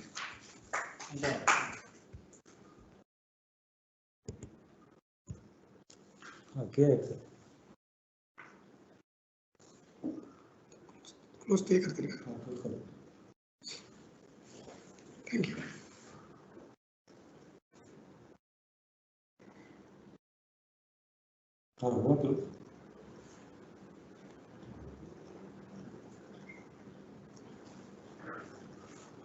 आपलं करायला पाहिजे, हो काय त्यांना करायला झालंय. वेळ